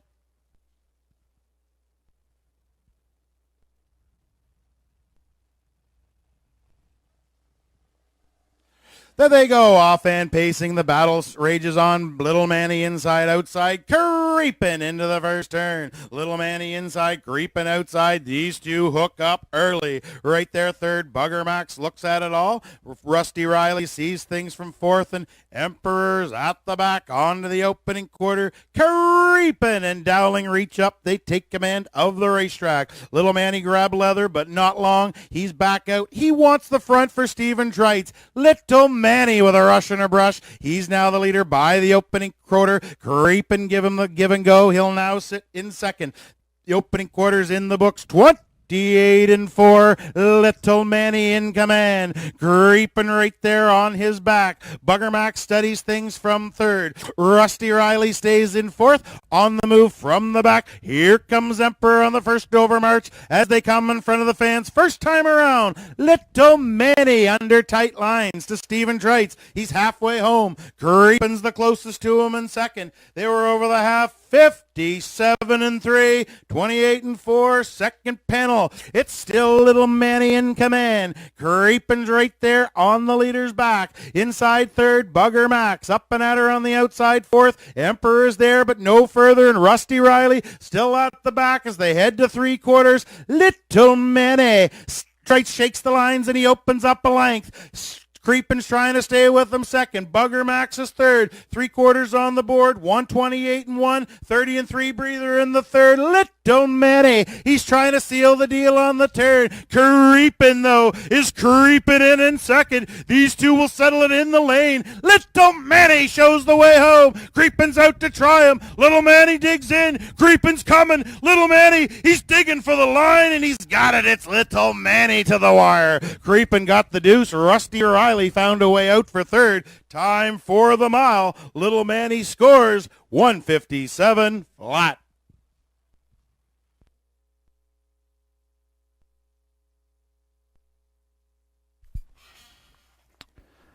And an aggressive drive here by Stephen Trites and Little Manny.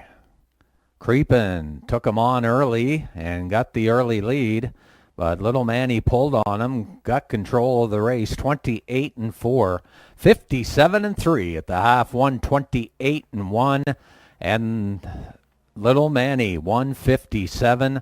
As you'll see them come off the turn here in the Universum home stretch replay, and Little Manny has the lead. Creepin on the outside, but Little Manny digging in every stride. And he shows his heels to the field late here in the mile. Little Manny preserving the win. He comes home 28-4 to win in 157. Creepin gets the deuce. Then on the outside, Rusty Riley gets up for the show-dough here in race number 10. So again, we'll have Little Manny and his connections, and I know they're a happy bunch. They'll be back in the winner's circle. Dee McLaughlin, Brad McLaughlin, Mark Taylor, Stephen Trites, Charlie Miles, the whole bunch of the Little Manny crew. They'll be back in the winner's circle in just a few moments.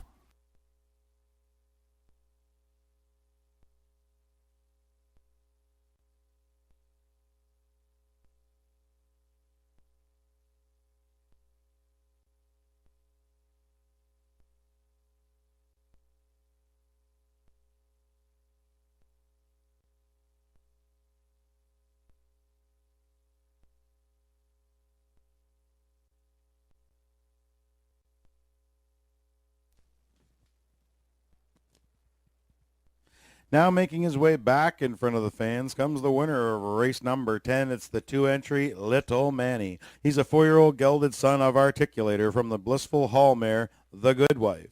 He's owned by Dean McLaughlin, Brad McLaughlin, Mark Taylor, and Stephen Treitz of New Brunswick. Charlie Miles does the training. Stephen Treitz did the driving. Little Manny, a little give and go en route to the quarter, took back control. There was no stopping him there. He stops the clock today, 1:57 flat. Little Manny captures race number 10. Congratulations to the connections. Dean McLaughlin, Brad McLaughlin, Mark Taylor, Stephen Treitz, Charlie Miles, and Little Manny.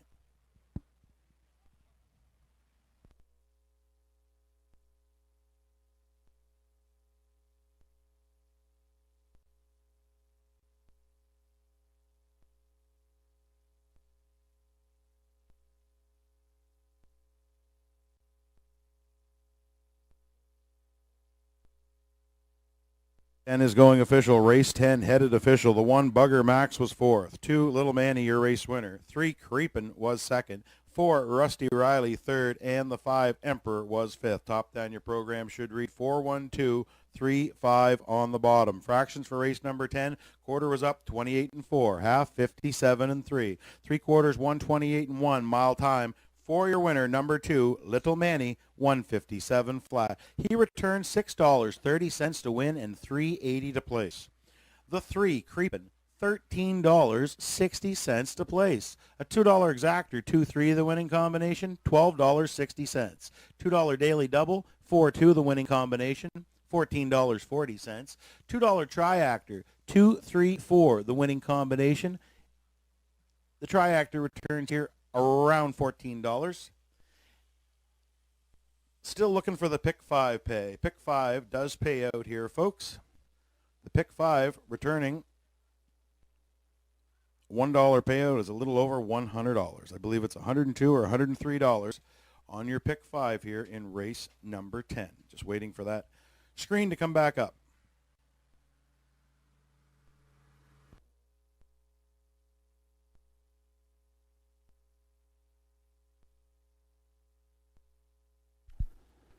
And don't go away, folks. The finale coming up. Race number 11, Top Class Pacers. The Rod Gogan Memorial Pace, going for a purse of $6,000. You have Exactor along with Triactor wagering. Also win and place. It's the second half of your late daily double. Here in race number 11, 11 minutes to post on this 11th race. Just want to remind you, our next live card of racing here at Exhibition Park goes next Saturday afternoon. First post at 1 o'clock. So come join us again next Saturday. First post at 1 o'clock.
And as Brock had mentioned, lots of action coming up this evening with simulcast action from Woodbine Mohawk Park in the North America Cup. You want to get in on that.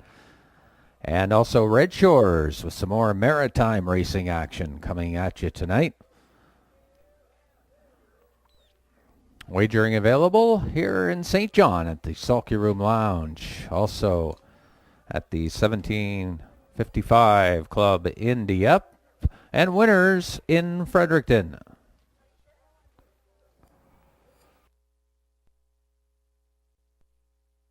Note there, folks, the Pick 5 paid $102.55, $102.55 for $1. Not a bad return for those of you that cashed the Pick 5. Congratulations.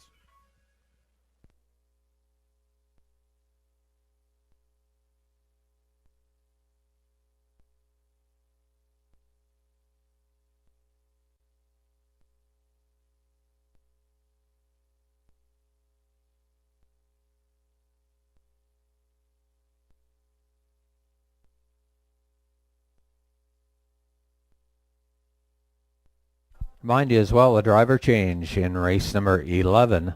Make the driver on number 4, Blood Money, Mike Downey. Mike Downey will handle the driving chores of number 4, Blood Money.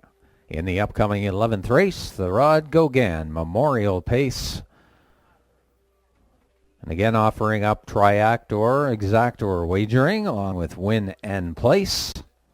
Starters will be leaving the paddock area shortly for post parade.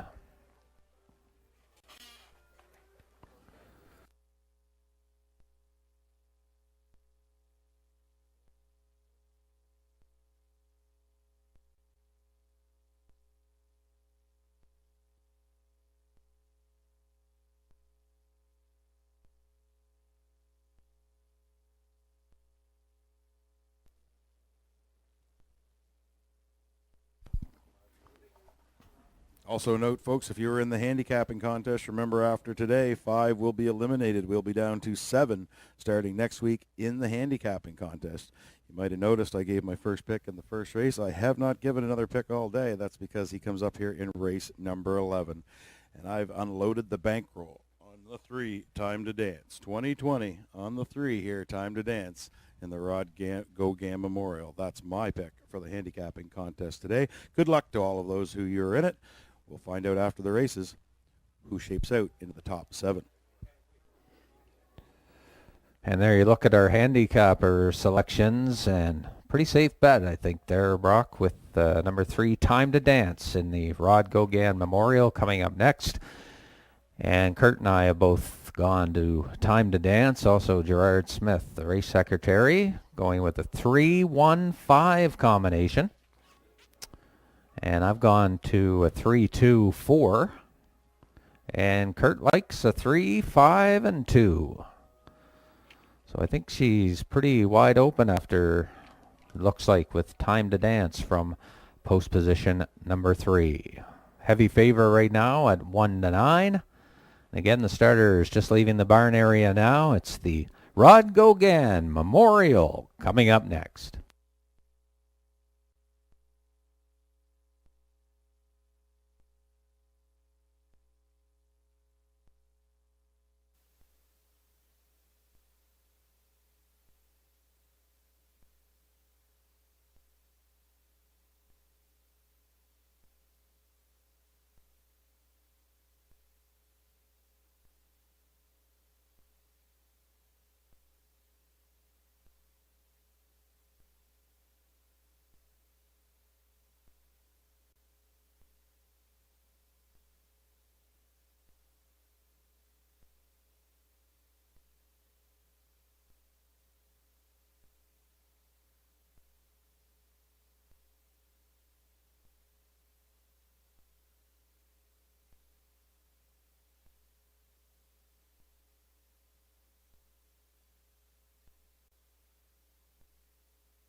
The horses and the drivers for race number 11, the Rod Gauguin Memorial.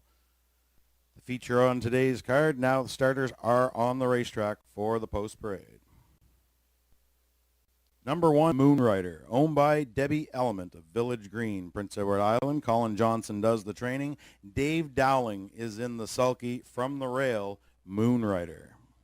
Number 2, I'm a Looker Too, owned by Robert Samara of Halifax, Nova Scotia. Danny Romo is the trainer. Gilles Berriot will do the driving from post 2, I'm a Looker Too.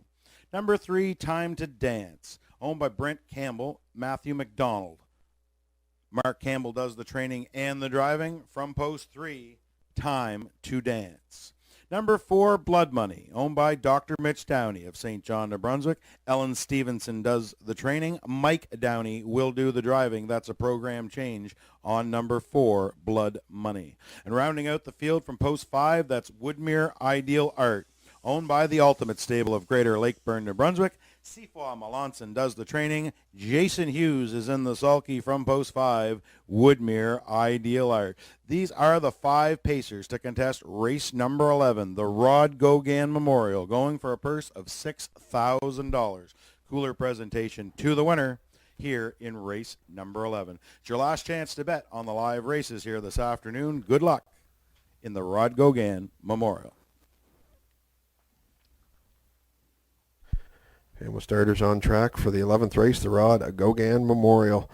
And we're going to take a look at this contest. So from the handicapping perspective, Scotty, I wasn't as brave as Brock. I didn't go the whole Didn't go the 2020. bankroll. No, I wanted to save a little bit for a rainy day, per se. So I ended up with 25, and I even just put it on him to place. So I waited all day long for the $25 place ticket on Time to Dance. So, of course, yes, he is my top selection. No surprise.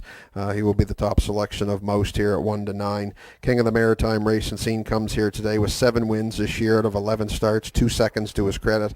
Of course, you all know his resume from watching him around here in the Maritimes. He won the Governor's Plate.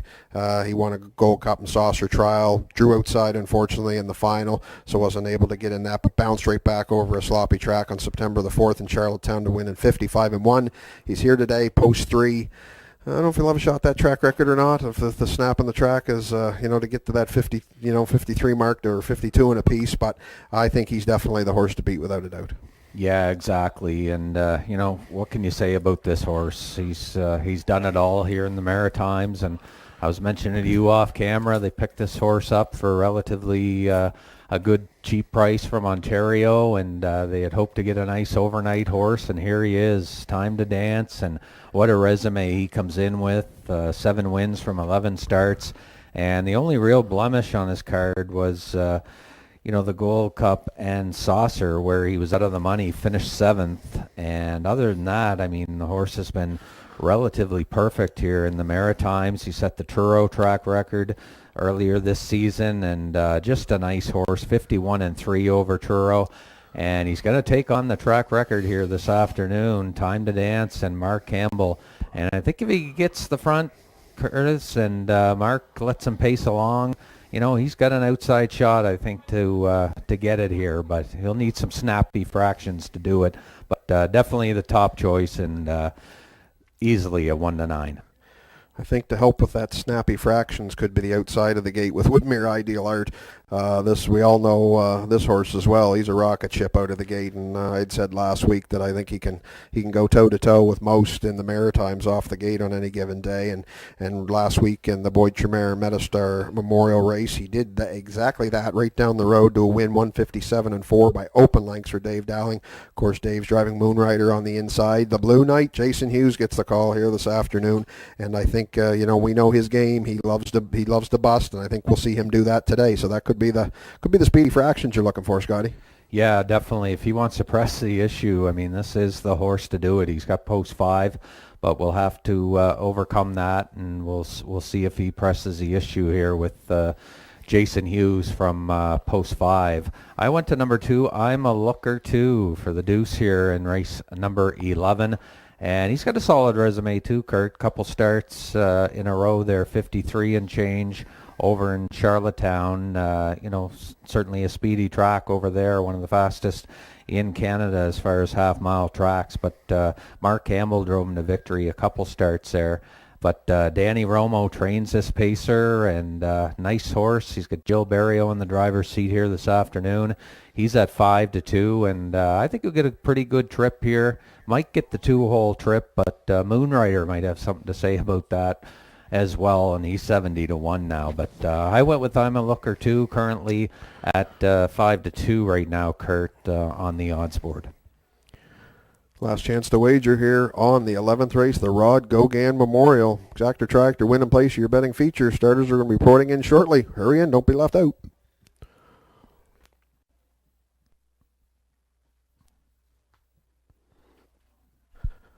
And the starters are assembling on the backstretch. Moving into position.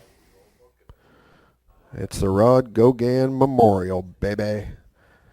Baby. And it's race 11. Take it away, Brock. Time to remember Roddy, Kurt. Starters for the Rod Gogan are rolling in behind the gate. We have Moonrider and Dave Dowling. I'm a Looker too and Gilles Barrio. Time to Dance with Mark Campbell. Blood Money with Mike Downey. Outside, Woodmere Ideal Art and Jason Hughes. It's post time for the Rod Gogan Memorial. Pacers are at the top of the stretch. Here they come. This one's for you, Roddy, baby. There they go, off and pacing outside. Woodmere Ideal Art steps on the gas. He's the leader out of the gate. On the inside, that's Moonrider. These two into the turn. Woodmere Ideal Art, Moonrider inside. Time to Dance, biding his time on the outside. He's now under an advance out of the turn. That is Woodmere Ideal Art. He looks over his shoulder. Here comes the big horse. Time to Dance. And the dominator, Mark Campbell. He wants the front. He's the leader to the opening quarter. Time to Dance sets up shop on the front end. Right there second, Woodmere Ideal Art. Moonrider third by the opening quarter. 28-1. Time to Dance in command of the racetrack. Woodmere Ideal Art second. Moonrider third. I'm a Looker two still on the cones in fourth, and Blood Money's at the back. The fractions are fast as they come in front of the fans first time around. They're chasing the 5-year-old son of rock and roll dance. This is Time to Dance in Campbell. He's halfway home. Right there second, Woodmere Ideal Art. Moonrider third. Still on the cones fourth. I'm a Looker two, and Blood Money's on the move off the half. 57 seconds flat. Time to Dance in command. Right there second, Woodmere Ideal Art. Moonrider gets a tap to keep up from third. Blood Money's on the move now from fourth, and I'm a Looker two's at the back. Round the backside they go. Time to Dance looks comfortable. Closest to him, that's Woodmere Ideal Art. Blood Money on the outside's trying to take over third from Moonrider by 3/4. 126 flat. Time to Dance. Campbell lets him roll on the turn. Trying to stay with them, that's Woodmere Ideal Art. The battle here for third is Moonrider and Blood Money, top of the stretch. Time to Dance, and the Roddy Gogan turns them on home. Woodmere Ideal Art's trying to battle on for second. You can turn on the music. It's Time to Dance, and the Rod Gogan. Second went to Woodmere Ideal Art. Third, I Am a Looker two. Time for the mile. Missed the track record by a fifth, 153-1.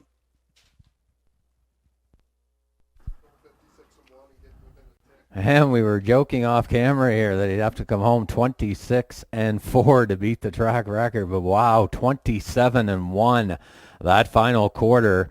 And Campbell just letting him pace all by himself in the home stretch. And he come at it early, wanted the front, 28-2, 57, 126 at the 3/4, and 26 up that third station. And wow, Time to Dance turns it on and gets home 27-1 in that final corner. And he shows his heels to the field here. And how about Woodmere Ideal Art? Won a gallant effort in second.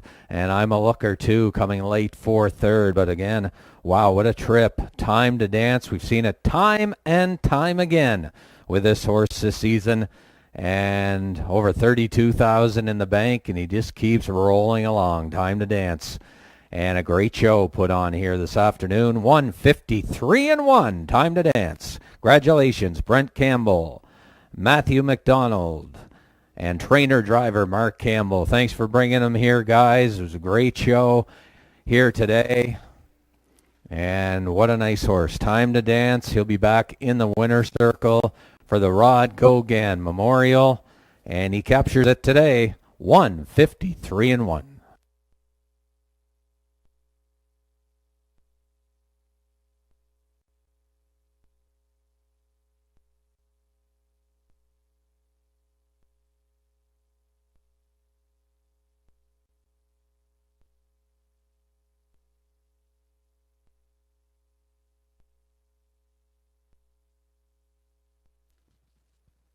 Now making his way back in front of the fans comes the winner of race number 11, the Rod Gogan Memorial. It's the 3-entry Time to Dance. He's a 5-year-old gelded son of rock and roll dance from the Better's Delight mare, Mystical Gypsies, owned by Brent Campbell of Charlottetown and Matthew McDonald of Edwards, Ontario. He's trained and driven by the Island Dominator. That's Mark Campbell. 3 wins on the card for Mark. All nice stake victories as well.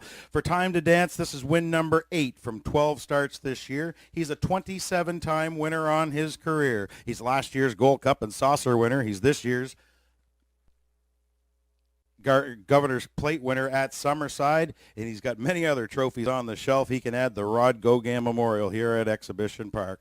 Friends and family of Rod Gauguin on hand in the winner's circle. Roddy meant a lot to me and a lot to people around here at Exhibition Park. He is sadly missed, and there's never a party that happens on the backstretch that we don't think of Rod. So congratulations to the connections, Mark Campbell, Brent Campbell, Matthew McDonald, and Time to Dance for capturing the Rod Gauguin Memorial. Great showing in the winner's circle, folks.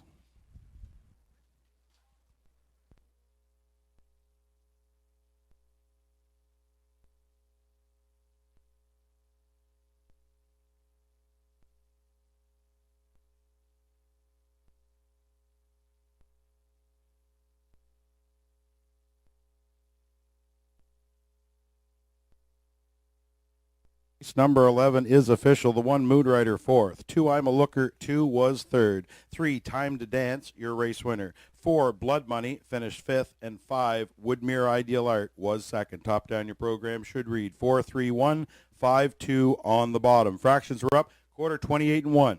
Half 57 flat, 3/4 126 flat. Mile time for your winner, number 3, Time to Dance, 153-1. He returned 210. The 5, Woodmere Ideal Art, $6.20 to place. $2 exactor, 3-5 the winning combination, $15.50. $2 daily double, 2-3 the winning combo, $4.90. And your $2 triactor, 3-2-5 the winning combination, a $2 try in race number 11 returns you $16.90. That does complete the live portion of racing here this afternoon. Parimutuel handle today here at Exhibition Park, $12,788. We do thank you for your business. Don't forget, huge card tonight at Mohawk. If you haven't already, grab yourself a program on the way out, maybe a ticket or two. The North American Cup tonight. One excellent stake card tonight at Mohawk, and don't forget about the $300,000 carryover in the last race, High Five. It's a mandatory payout. Mandatory payout tonight. So if you want to try your lucky 5 numbers in the High Five tonight at Mohawk, it could cash you a large ticket tonight. Good luck to all of you who play along.